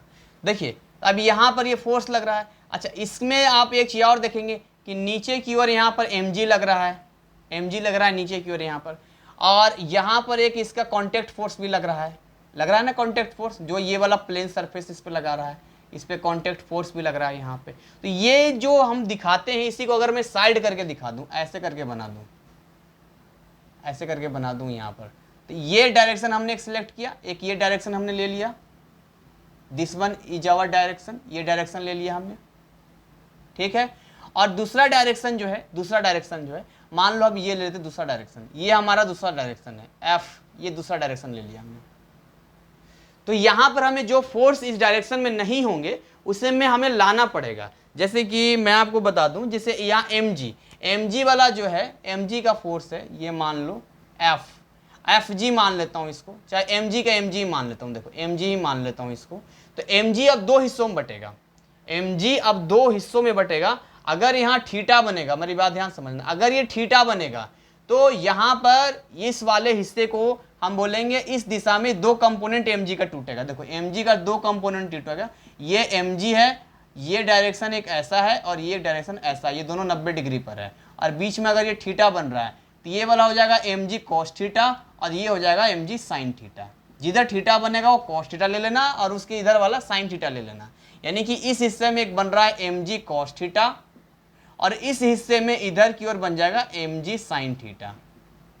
ठीक, यानी दो डायरेक्शन हमने चूज किया है, दो डायरेक्शन लिया है, इन दोनों डायरेक्शन में हम काम कर रहे हैं। सो अगर नेट, अगर इसको मान लेते हैं, अगर मान लेते हैं इस डायरेक्शन की बात करते हैं, ये x वाला डायरेक्शन है, मान लेते हैं ये x वाला डायरेक्शन है, या ये मान लेते हैं y वाला डायरेक्शन है, और ये वाला डायरेक्शन x डायरेक्शन मान लेते हैं, हम लोग इसको x एक्सिस मान लेते हैं, मान सकते हैं यहाँ पे। तो अगर हम ऐसा मानते हैं बच्चों, तो क्या हो जाएगा यहाँ पर, ध्यान से अगर देखोगे तो एक चीज क्लियर हो जाएगी आपको कि यहाँ पर अगर एफ बाई निकालते हैं, यहाँ पर एफ बाई नेट अगर निकालते हैं, यहाँ पर कैसे लिखूं मैं, कैसे लिखूं, ऐसे लिख दूं, एफ बाई नेट अगर निकालते हैं तो यहाँ पर फिर क्या लिखना पड़ेगा, F N minus M G sine theta, F N minus M G sine theta. क्यों माइनस में एम जी साइन थीटा, क्योंकि ये इधर डायरेक्शन प्लस ले लिया, मान लो इधर वाला प्लस मान लो ले लिया तो ये वाला माइनस हो जाएगा। उसी तरीके से ये वाला अगर पॉजिटिव ले लिया तो इधर वाला निगेटिव हो जाएगा। बस यही आपको ध्यान रखना है कि कौन सा पॉजिटिव होगा कौन सा निगेटिव होगा। उसी तरीके से अगर इस डायरेक्शन में बात करेंगे, एफ एक्स नेट की बात करेंगे, एफ एक्स नेट की बात करेंगे यहाँ पे, तो क्या हो जाएगा, एफ एक्स नेट की बात करेंगे तो किस इस डायरेक्शन में क्या लग जाएगा, F plus M G cos theta. क्यों एम जी कॉस थीटा हो जाएगा, इसलिए हो जाएगा क्योंकि ये एक ही डायरेक्शन में लग रहा है। ये कुछ फ्री बॉडी डायग्राम होता है जिसको आपको फॉलो करना होता है, यानी इसको सेपरेट करके बनाना होता है। कुछ और फ्री बॉडी डायग्राम को आपको मैं दिखाता हूँ जिसमें आपको क्लियरली समझ में आएगा, आपको क्लियर होगा। जैसे कि मान लो यहाँ पर फ्री बॉडी डायग्राम में आपको दिखा, चलिए कुछ क्वेश्चन से ही दिखा देता हूँ, आपको ज़्यादा समझ में आ जाएगा। कुछ सवाल इसके ऊपर कर लेते हैं और आप सवालों से आपको ज़्यादा समझ में आएगा, ऐसे आपको समझ में नहीं आएगा। चलिए कुछ सवाल करते हैं इसके ऊपर। चलिए, बहुत बेहतरीन सवाल फ्री बॉडी डायग्राम पर है जो बहुत जानकारी आपको देगा और बहुत कुछ आपको सिखाएगा, बहुत कुछ आपको सिखाएगा। आइए हम लोग अपने सवाल करते हैं फटाफट। सवाल नंबर 1 क्या कहता है, सवाल number 1, 2 blocks of masses m1 and m2 are connected by a string. देखिए दो ब्लॉक्स है, एक m1 है और एक m2 है, ये दोनों के दोनों किससे कनेक्टेड है, स्ट्रिंग मतलब धागा होता है। And placed on a smooth, जब भी स्मूथ की बात करेगा यानी फ्रिक्शन जीरो है, फ्रिक्शन की बात नहीं कर रहा है ये, तो स्मूथ हॉरिजॉन्टल सरफेस है, ये स्मूथ हॉरिजॉन्टल सरफेस है। The block of mass m2 is pulled, m2 को पुल्ड किया जाता है बाय ए फोर्स F। देखिए इस वाले फोर्स से m2 को पुल किया जाता है और parallel to the horizontal surface, ऐसे करके पुल किया जाता है। तो what will be the acceleration of the blocks, blocks में एक्सेलरेशन क्या होगा, और एंड द टेंशन, टेंशन क्या होगा इन द स्ट्रिंग कनेक्टेड। इस तरह से मान के चलते हैं कि हॉरिजॉन्टल मान के चलते हैं, तो हॉरिजॉन्टली ही काम हो रहा है यहाँ पर एक्सेलरेशन का। तो चलिए ये सवाल आपको करना है, पहला सवाल मैं करूंगा, दूसरा सवाल आप ट्राई करोगे, फिर हम मिल के करेंगे दूसरे सवाल को। तो आइए स्टार्ट करते हैं। टेंटना, ये रह गया नंबर 1। क्या कहता है, दो, देखिए यहाँ पर इस तरह से सरफेस है, ये यहाँ पर ये पहला वाला हो गया, ठीक है, और पहला वाला किससे कैसे कनेक्टेड है, तो पहला वाला जो है ये दूसरा वाला हो गया, ये दोनों ऐसे कनेक्टेड है, बोलो है कनेक्टेड। ये m1 है, ये बोलो m2 है, बोलो है कि नहीं है, और m2 को ऐसे F4 से खींच रहा है, यहाँ पर बोल रहा है ना F4 से यहाँ पर खींच रहा है।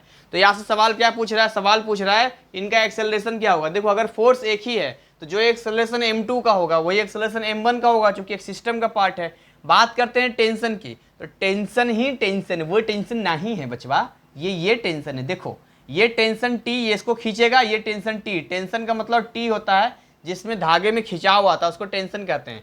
हालांकि ये देखा जाए तो ये न्यूटन का थर्ड लॉ फॉलो करता है, यानी दोनों ब्लॉक्स के इकट्ठा हम बात करेंगे दूसरे को कैंसिल आउट कर देगा, यानी T एक पॉजिटिव होगा एक माइनस होगा, दोनों बराबर होगा तो इक्वल हो जाएगा। बट सेपरेट तरीके से अगर एक केवल इसकी स्टडी करेंगे तो T की वैल्यू को निकाला जा सकता है। बट हम ये मान के चलते हैं बच्चों, जरा ये समझते हैं कि क्या होता यदि यदि यदि ये ऐसा होता, दोनों को मैं जोड़ देता, मतलब दोनों अगर m1 प्लस m2 होता, सपोज करते हैं, तो क्या होता ऐसे केस में? तो ऐसे केस में देखो इधर f लगता, बोलो, और नीचे क्या लगता, m1 प्लस m2 इंटू जी लगता नीचे का, और ऊपर इसका वही नॉर्मल फोर्स लगता, n इसका नॉर्मल फोर्स लगता, ये तो आप जानते ही हो यहाँ पे। तो ये वाला फिर तो टेंशन गायब हो जाता है अगर इकट्ठा बात करेंगे तो यहाँ से एक्सेलरेशन को निकाला जा सकता है, हम यहाँ एक्सेलरेशन को बता सकते हैं, फाइंड आउट कर सकते हैं एक्सेलरेशन को। तो एक्सेलरेशन कैसे फाइंड आउट कर सकते हैं? देखिए ध्यान से आप देखेंगे तो आपको एक चीज समझ में आएगा कि ये ऊपर नीचे वाला फोर्स है, ये दोनों के दोनों क्या है, n minus m1 plus m2 into g, ठीक है, m1 plus m2 into g is equal to, अगर F इज इक्वल टू, ये नेट फोर्स हो गया इस डायरेक्शन में, अगर F is equal to m a भी करेंगे तो m इंटू जीरो, यानी एक्सेलरेशन तो इधर उधर तो हो नहीं रहा, जीरो ही है, यानी जीरो होने वाला है, तो ये तो जीरो ही हो जाएगा, n minus m1 plus m2 into g is equal to zero. इससे तो कुछ काम हुआ नहीं हमारा, बोलो कुछ काम हुआ क्या? नहीं हुआ, इससे हमारा कोई काम नहीं हुआ। लेकिन हमारा जो मूवमेंट है किधर की ओर है, मूवमेंट इधर की ओर है, ये एक्सेलरेशन है, इधर एक्सेलरेशन, ये आपसे पूछ रहा है, ये आप बता सकते हैं। यानी कि यहाँ पर क्या हो जाएगा, F is equal to m1 plus m2 और इंटू ए, यानी यहाँ से A आप बता सकते हैं F upon m1 plus m2, this is the acceleration. ये एक्सेलरेशन है जो सबसे पहला चीज आपसे पूछा था कि एक्सेलरेशन क्या होगा यहाँ पे, कहाँ गया कहाँ गया कहाँ गया कहाँ गया कहाँ गया भैया, what will be the acceleration, acceleration क्या होगा, तो ये एक्सेलरेशन हम बता दिया हमने। अब आपसे पूछ रहा है कि टेंशन क्या होगा, टेंशन बताना है आपको, टेंशन, तो टेंशन बताना है ना तो आपको सेपरेट बनाना पड़ेगा, सेपरेट, सेपरेट का मतलब आपको ये सोचना पड़ेगा कि अगर ये वाला अकेले बनाते, इसको m1 को अकेले अगर बनाते तो m1 में देखिए इधर टेंशन T लगता, बोलिए T लगता कि नहीं लगता, बिल्कुल लगता जी, ये m1 जी लगता, और यहाँ पर नॉर्मल फोर्स n लग जाता, और कोई फोर्स का बच गया है नहीं, अब तो ठीक ठाक लग रहा है।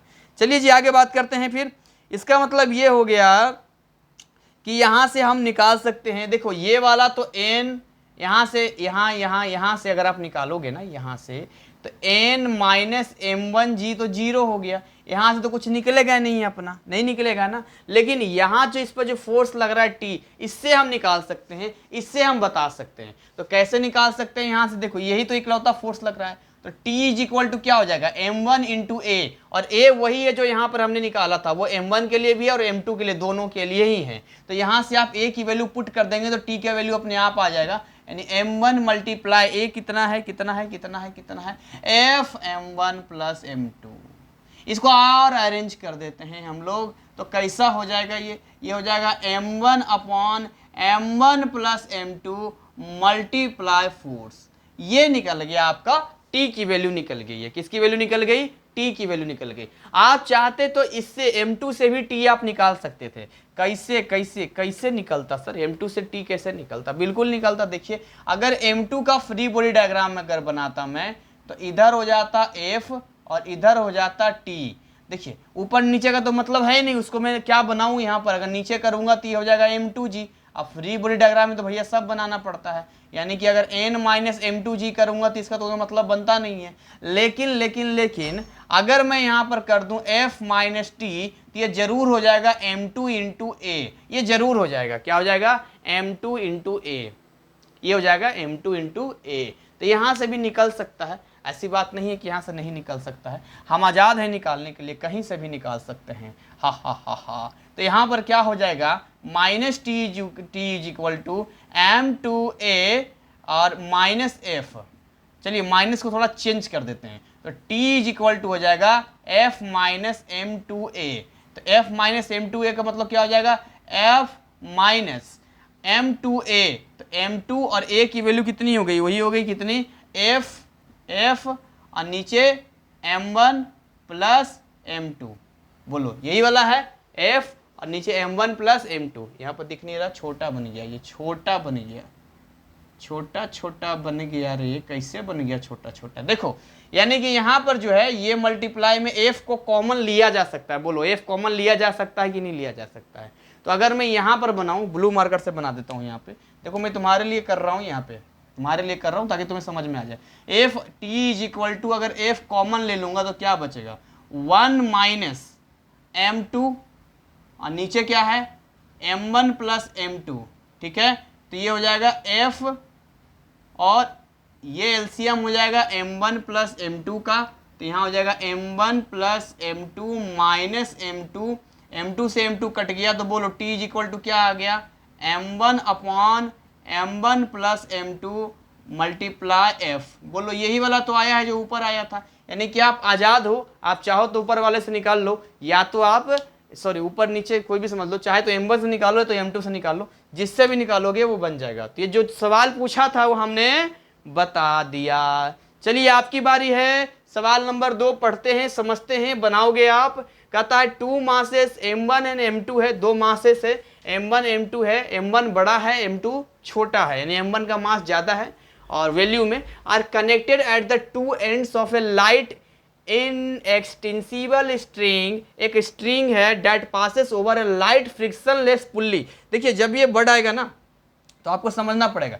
देखिए क्या क्या बोल रहा है, एक तो लाइट यानी हल्का है, फ्रिक्शनलेस यानी फ्रिक्शन की बात नहीं कर रहा है, फिक्स्ड यानी दीवार ने फिक्स कर दिया, पुल्ली, पुल्ली क्या होता है, पुल्ली आपने चरखा टाइप का देखा होगा, उसको पुल्ली कहते हैं।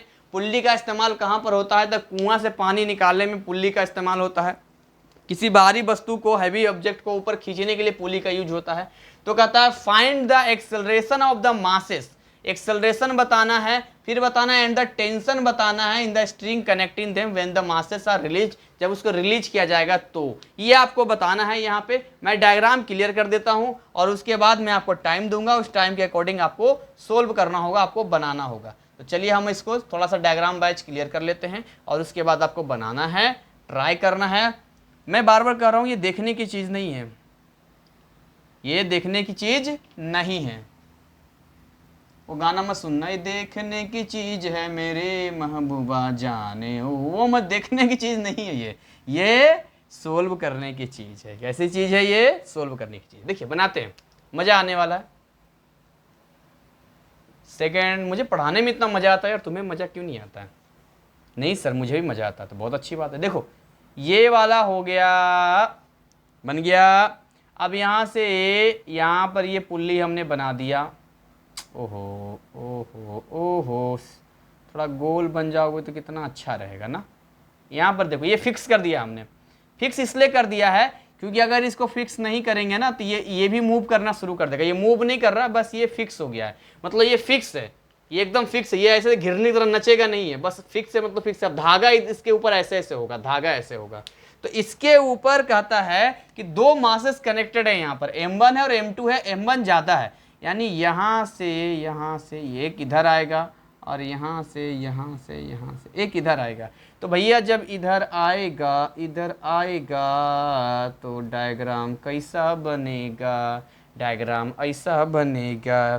देखो ध्यान से समझना मेरी बात को, समझ में आ जाएगा आपको, मज़ा भी आएगा आपको। यहाँ पर जो भारी है वो मैं यहाँ बना देता हूँ, ये मान लो यहाँ बना देता हूँ मैं, ये मान लो m1, आपके बुक में पता नहीं कैसे ऊपर नीचे कर दिया, और ये वाला m2 बना देता हूँ मैं। ऑब्वियसली जो भारी है वो नीचे रहेगा, m2 ऊपर रहेगा। ये चीज़ आपके सामने बन के तैयार हो गई।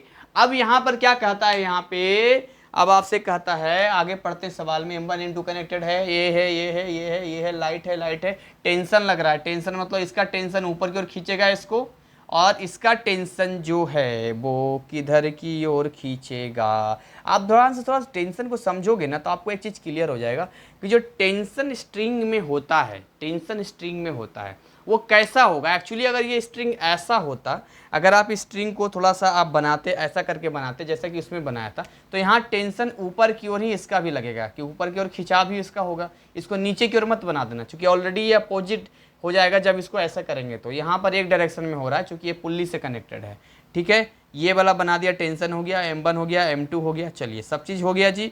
अब ये देखिए कोई ना कोई एक्सेलरेशन तो होगा, ये मानते हैं ये a एक्सेलरेशन से ऊपर जा रहा है और ये a एक्सेलरेशन से नीचे आ रहा है, तो इसी की वैल्यू आपको बतानी है। ये सारे नमूने, सारी चीज़ें आपके सामने हैं, क्लियर है, डन है। अब चलिए अब आपको इसको सोल्व करना है तो मैं 3 तक गिनती करूंगा, वीडियो पॉज करना है, पॉज करने के बाद सोल्व करना है। 1 2 एंड 3 पॉज।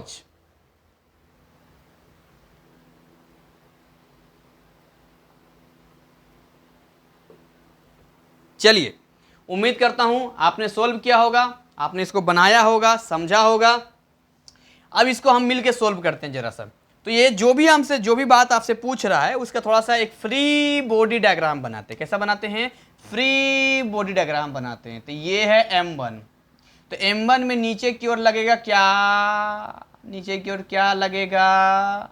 M1G लगेगा। ऊपर क्या है?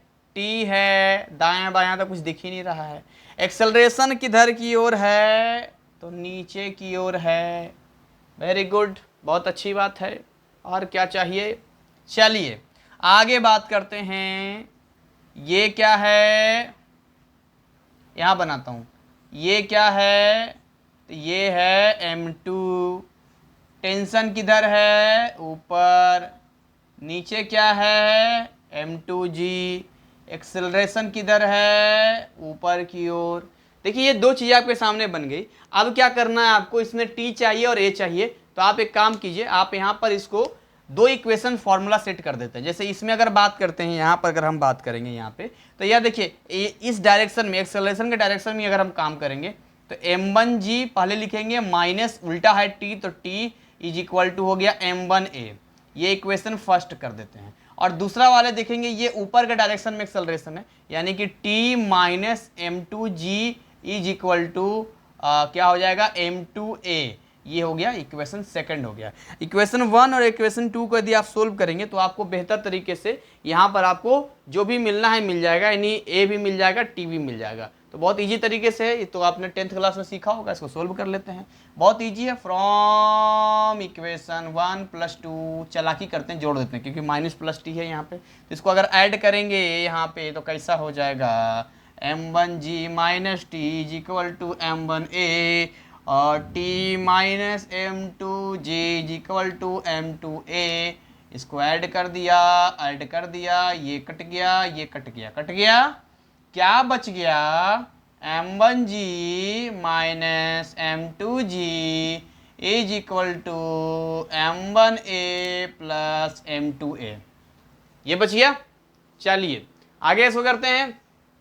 यहां से G कॉमन ले लेंगे आप, तो M1 माइनस M2 हो जाएगा, मल्टीप्लाई G, और यहाँ से A कॉमन ले लेंगे तो हो जाएगा M1 plus M2 multiply A। हमें A चाहिए, तो A इज इक्वल टू क्या हो जाएगा? M1 minus M2 upon M1 plus M2, और ये हो जाएगा मल्टीप्लाई G। तो ये A निकल गया। अब इस वैल्यू को आप पुट कर दें, इक्वेशन 1 में पुट कर दें, या आप चाहें तो इक्वेशन 2 में पुट कर दें। इट्स ऑल योर चॉइस, है ना, इट्स ऑल योर चॉइस। और यहाँ से फिर हम T की वैल्यू ले आते हैं। तो छोटा सा छोटे छोटे अक्षर में यहाँ सोल्व कर देते हैं। थोड़ा सा आप खुद सोल्व कर लो यार, इतना तो खुद भी कर सकते हो। चलो फिर भी मैं कर देता हूँ इक्वेशन 2 से। फ्रॉम इक्वेशन 2 पे आते हैं, तो T इज इक्वल टू क्या हो जाएगा? T इज इक्वल टू हो जाएगा M2A plus M2G, M2A plus M2G। तो यहाँ से A की वैल्यू पुट कर दो, तो कितना हो जाएगा? M2 और A की जगह M1 minus M2 upon M1 plus M2 और प्लस M2G। तो M2 दोनों में ही है, तो कॉमन ले ले। आप चाहो तो कॉमन ले लो, चाहे तो जो कर लो, इट्स ऑल योर चॉइस। आप इसको ऐसे करके सोल्व कर सकते हो, या A के फॉर्म में है तो यहाँ A भी लिख सकते हो, जैसा भी लिखो यार, इसमें तुम अपनी मर्जी से लिख सकते हो, कोई इश्यू वाली बात नहीं आती है। चलो फिर भी एक बार हम लोग सॉल्व कर लेते हैं, एक बार इसको कर देते हैं, देखते हैं कहाँ तक जाते हैं। M2 कॉमन ले लेंगे तो क्या बचेगा? M1 minus M2 upon M1, अच्छा इंटू G भी तो है, हाँ इंटू G भी तो छूट गया यहाँ पर, यहाँ G छूट गया बच्चा, यहाँ G छूट गया, यहाँ पे क्या छूट गया? G छूट गया यहाँ पे। तो यानी हम क्या कॉमन ले सकते हैं? M2G कॉमन ले सकते हैं, दोनों में M2 है, G है, तो M2G कॉमन ले लेंगे तो क्या बचेगा? M1 minus M2 upon M1 plus M2, और ये बच जाएगा +1, यही तो बचेगा, +1 हो जाएगा ये। तो +1 का मतलब हो गया m2g और एलसीएम ले लेंगे m1 + m2, तो m1 + m2 ले लेंगे तो ये बच जाएगा m1 - m2 + m1 + m2, ये हो जाएगा, जिसमें m2 से m2 कट जाएगा, तो m2 से m2 कट कर दिया तो बच जाएगा m1 + m1, ये 2m1 हो जाएगा ये। तो ये हो जाएगा m2g और ये हो जाएगा 2m1 और अपॉन m1 + m2, ठीक है। तो ये पूरा जब इसको सोल्व करेंगे तो ऐसा आ जाएगा 2m1 m2 upon m1 + m2 और इंटू g, ये आ गया t की वैल्यू। किसकी वैल्यू आ गया? वो t की वैल्यू आ गया। यानी t यहाँ पर अगर मैं लिखूं, इससे लिखता हूं, तो a इतना आ गया, t कितना आ गया, 2m1 m2 upon m1 + m2 multiply g। देखो यहाँ से a भी निकल गया, यहाँ से t भी निकल गया। तो दोनों चीज़ें हमने सीख लिया, समझ लिया। चलिए, उम्मीद करता हूँ आपको समझ में आ गया होगा। अच्छा, फ्लूइड वाला मैं बता रहा था। देखिए, फ्लूइड वाला में कोई ज़्यादा कंसेप्ट नहीं है। फ्लूइड वाले में बस इतना समझना है कि अगर आप वाटर लेते हैं या गैसेस लेते हैं, कुछ भी लेते हैं, तो फ्लूइड के केस में क्या होता है कि जितना ज़्यादा स्पीड होगा उतना ज़्यादा फ्रिक्शन लगेगा, जितना ज़्यादा स्पीड होगा उतना ज़्यादा फ्रिक्शन लगेगा, फ्लूइड का फ्रिक्शन लगेगा। मछली का शेप आपने देखे हैं, उसको बोलते हैं स्ट्रीम लाइन होता है। स्ट्रीम लाइन मतलब वो पानी को काटते हुए आगे बढ़ सकता है। उसी शेप पे एरोप्लेन का शेप दिया गया है, बाइक वगैरह का भी वैसे ही शेप दिया जाता है, ताकि वो हवा के फ्रिक्शन को काट सके, हवा के फ्रिक्शन को आगे बढ़ सके। इवन सिंपल सी बात है, गाड़ी मोटर में आप देखते होंगे कि वहाँ पर जो है जितना ज़्यादा स्पीड से आगे बढ़ेगा उतना ज़्यादा फ्रिक्शन लगेगा, इसलिए गाड़ी मोटर में साफ साफ लिखा होता है। फ्यूल भी ज़्यादा जलेगा उसका, तो साफ साफ लिखा होता है 40 से 45 की एफिशिएंसी में आपको गाड़ी चलाना है, वरना वहाँ पर क्या होगा, फिर डैमेज हो जाएगा। तो ये कुछ फ्लूइड का था जो मैंने आपको बताया। और लास्ट में आपका एक inertial and non inertial frame बच गया, जिसको 2 मिनट में क्लियर कर लेते हैं, हम लोग समझ लेते हैं कि क्या होता है inertial and non inertial frame. और इसके बाद पूरा का पूरा चैप्टर अपना फिनिश्ड हो गया, खत्म हो गया है। तो बहुत ही शानदार तरीके से हम इस चैप्टर को खत्म कर चुके हैं। बस छोटा सा टॉपिक बचा है इनर्शियल एंड नॉन इनर्शियल, जिसको पूरा करते हैं एक भी पॉइंट बिना मिस किए हुए। मैंने बहुत ही बेहतरीन तरीके से, ये शायद तीसरा पार्ट होगा आपका, तो 3 पार्ट में इस चैप्टर को कंप्लीट कर दिया है। अब आप इस लायक हो गए हैं, अगर आपने मेरा पार्ट 1, पार्ट 2, पार्ट 3 तीनों देखा होगा, तो आप इस लायक हो गए हैं कि आप इन चैप्टर्स के किसी भी क्वेश्चंस को सोल्व कर सकते हैं। और आपको सोल्व भी करना चाहिए, ऐसा नहीं केवल देखने से नहीं होगा। आपके पास कोई भी गाइड हो, या आप आजकल प्ले स्टोर पे जाइए, NIS के बुक उस पर लिखा है, उस पर जाइए, उसका प्रीवियस ईयर क्वेश्चंस पे जाइए, जो भी जाइए सोल्व कीजिए, सवाल पूछिए हमसे, अगर पूछना है तो आगे बढ़िए, मेहनत कीजिए, पढ़ने का तो आपका उद्देश्य है वो पूरा कीजिए। तो देखिए, inertial and non inertial frame क्या होता है। देखिए, इनर्शियल नॉन इनर्शियल फ्रेम के बारे में बस इतना बता सकता हूँ। एक होता है inertial frame of reference, inertial frame of reference, दोनों का मतलब समझते हैं। और एक होता है non inertial, non inertial frame of reference. देखिए, जो इनर्शियल फ्रेम ऑफ रेफरेंस होता है, ये फॉलो करता है, ये फॉलो करता है न्यूटन्स लॉ को, ओबे करता है, ओबे करता है, फॉलो नहीं कहेंगे, ओबे पालन करता है, ओबे न्यूटन्स लॉ। और ये जो है not follow, not obey Newton's law. ये मेन डिफरेंस है।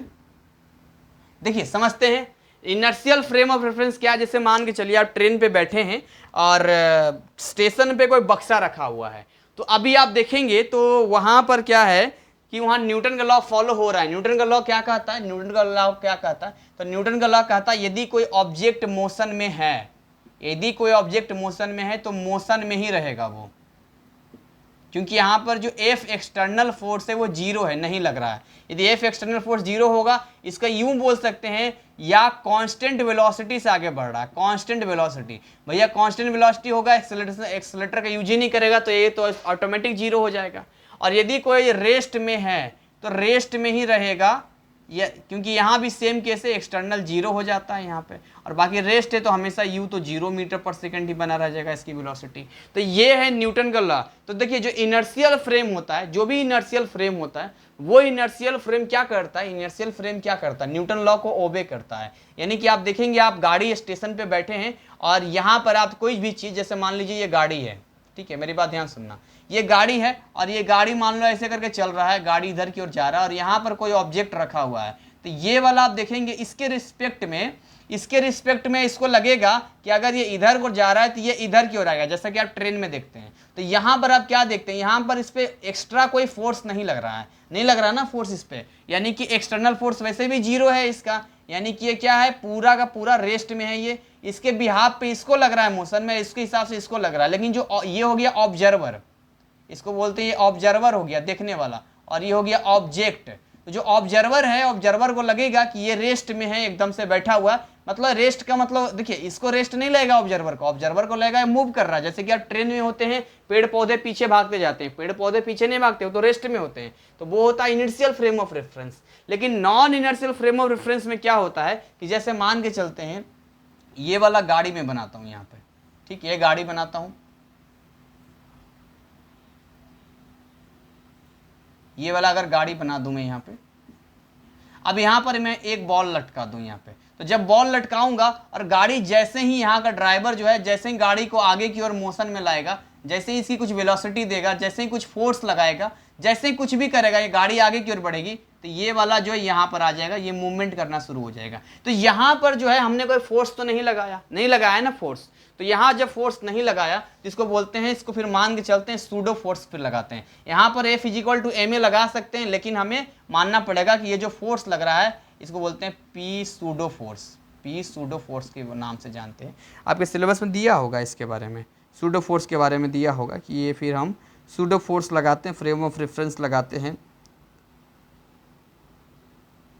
चलिए बाकी बहुत सारी चीज़ें जो है मैंने आपको बताया है, बाकी यहाँ ठीक है, P सूडो फोर्स लगाते हैं यहाँ पे, ये लगा दिए क्योंकि यहाँ कोई फोर्स लग नहीं रहा, बहुत सिंपल है। तो दुनिया में ज़्यादातर चीज़ें होती है नॉन इनर्शियल फ्रेम में होता है, इनर्शियल फ्रेम और रेफरेंस में होता ही नहीं है, बहुत कम होता है। जैसे धरती अगर घूम रही है, कोई अगर सर्कल पर भी घूम रहा है, ऐसे करके सर्कल पर भी घूम रहा है, तो यहाँ पर देखोगे सर्कल, इस पॉइंट की अगर बात करेंगे तो ये पॉइंट पे एक देखो इधर की ओर लग रहा है एक्सेलरेशन, और एक एक्सेलरेशन इधर की ओर लग रहा है जो उसको आगे बढ़ा रहा है, इसको बोलते हैं सेंट्रीफ्यूगल बोलते हैं, सेंट्रीफ्यूगल एक्सेलरेशन इसको बोलते हैं। तो सेंट्रीफ्यूगल फोर्स लगेगा यहाँ पे। तो देखिए एफ एक्सटर्नल का मतलब 0 होने का मतलब क्या, आप समझो थोड़ा सा, अगर एफ एक्सटर्नल 0 है डैट मीन एफ = ma होता है, तो ए तो 0, एम तो 0 हो नहीं सकता, जब भी होगा तो ए ही 0 होगा। तो इसका मतलब है कि जब हम इनर्शियल फ्रेम ऑफ रेफरेंस की बात करेंगे तो यहाँ पर ए होगा 0 और यहाँ पर जो है ए 0 नहीं होगा, ये थोड़ा सा आपको समझना पड़ेगा, ठीक है। तो जैसे भी कोई सर्कुलर बात धरती मूव कर रही है तो ये भी non inertial frame of reference में ही आता है, जहां पर ए 0 नहीं होता है। क्यों नहीं ए 0 होता, क्योंकि कुछ ना कुछ वैल्यू तो आ रहा है यहाँ पे। तो कुछ चीज़ें थी जो मैंने आपको बताई, बहुत ज़्यादा डिटेल इसके बारे में नहीं है। चलिए बाकी जो भी चीज़ होगा, अगर कुछ डाउट होगा तो पूछ लेंगे, मैं आपको जरूर जवाब दूंगा आपको। तो इसी के साथ हम लोग इस चैप्टर का समापन करते हैं, इसको एंड अप करते हैं, और आपको बहुत बहुत धन्यवाद, it's very very congratulations to you कि हमने इसको बहुत बेहतरीन तरीके से चैप्टर का समापन किया, और आगे भी हम ऐसे ही चैप्टर को खत्म करते चलेंगे और आगे बढ़ते चलेंगे। मेहनत कीजिए, आगे बढ़िए, जितना ज़्यादा से ज़्यादा इस पर आप मैथ बना सकते हैं, इनके सवालों को सोल्व कर सकते हैं, सोल्व कीजिए। फ्री बॉडी डायग्राम आप बनाओ, जो करना है वॉट एवर करो। कुछ नहीं करोगे यार तो कुछ नहीं होगा, पढ़ के जाओगे सब कुछ करके आओगे, कुछ पढ़ के जाओगे, कुछ नहीं तो करके आओगे कुछ नहीं। और फिजिक्स से अगर प्यार करना है, फिजिक्स से अगर मोहब्बत करनी है, तो जैसे लड़की को क्या कहते हैं, उसके दोस्ती करने के लिए कितना मेहनत करना पड़ता है ना, तो वैसे ही इसमें थोड़ा सा मेहनत कर लो, इसके पीछे थोड़ा सा भाग लो, उसके बाद ये तुम्हारा हो जाएगा, तुम्हारी हो जाएगी, जो बोल लो, और इसके बाद तुम्हें कभी तकलीफ इसमें फिजिक्स में नहीं होगा। तो मिलते हैं अगले नए वीडियो में एक नए चैप्टर वर्क एंड एनर्जी के साथ। तब तक आप इसमें लगे रहिए, ऐसे ही हंसते खिलखिलाते मुस्कुराते रहिए। जय हिंद, जय भारत।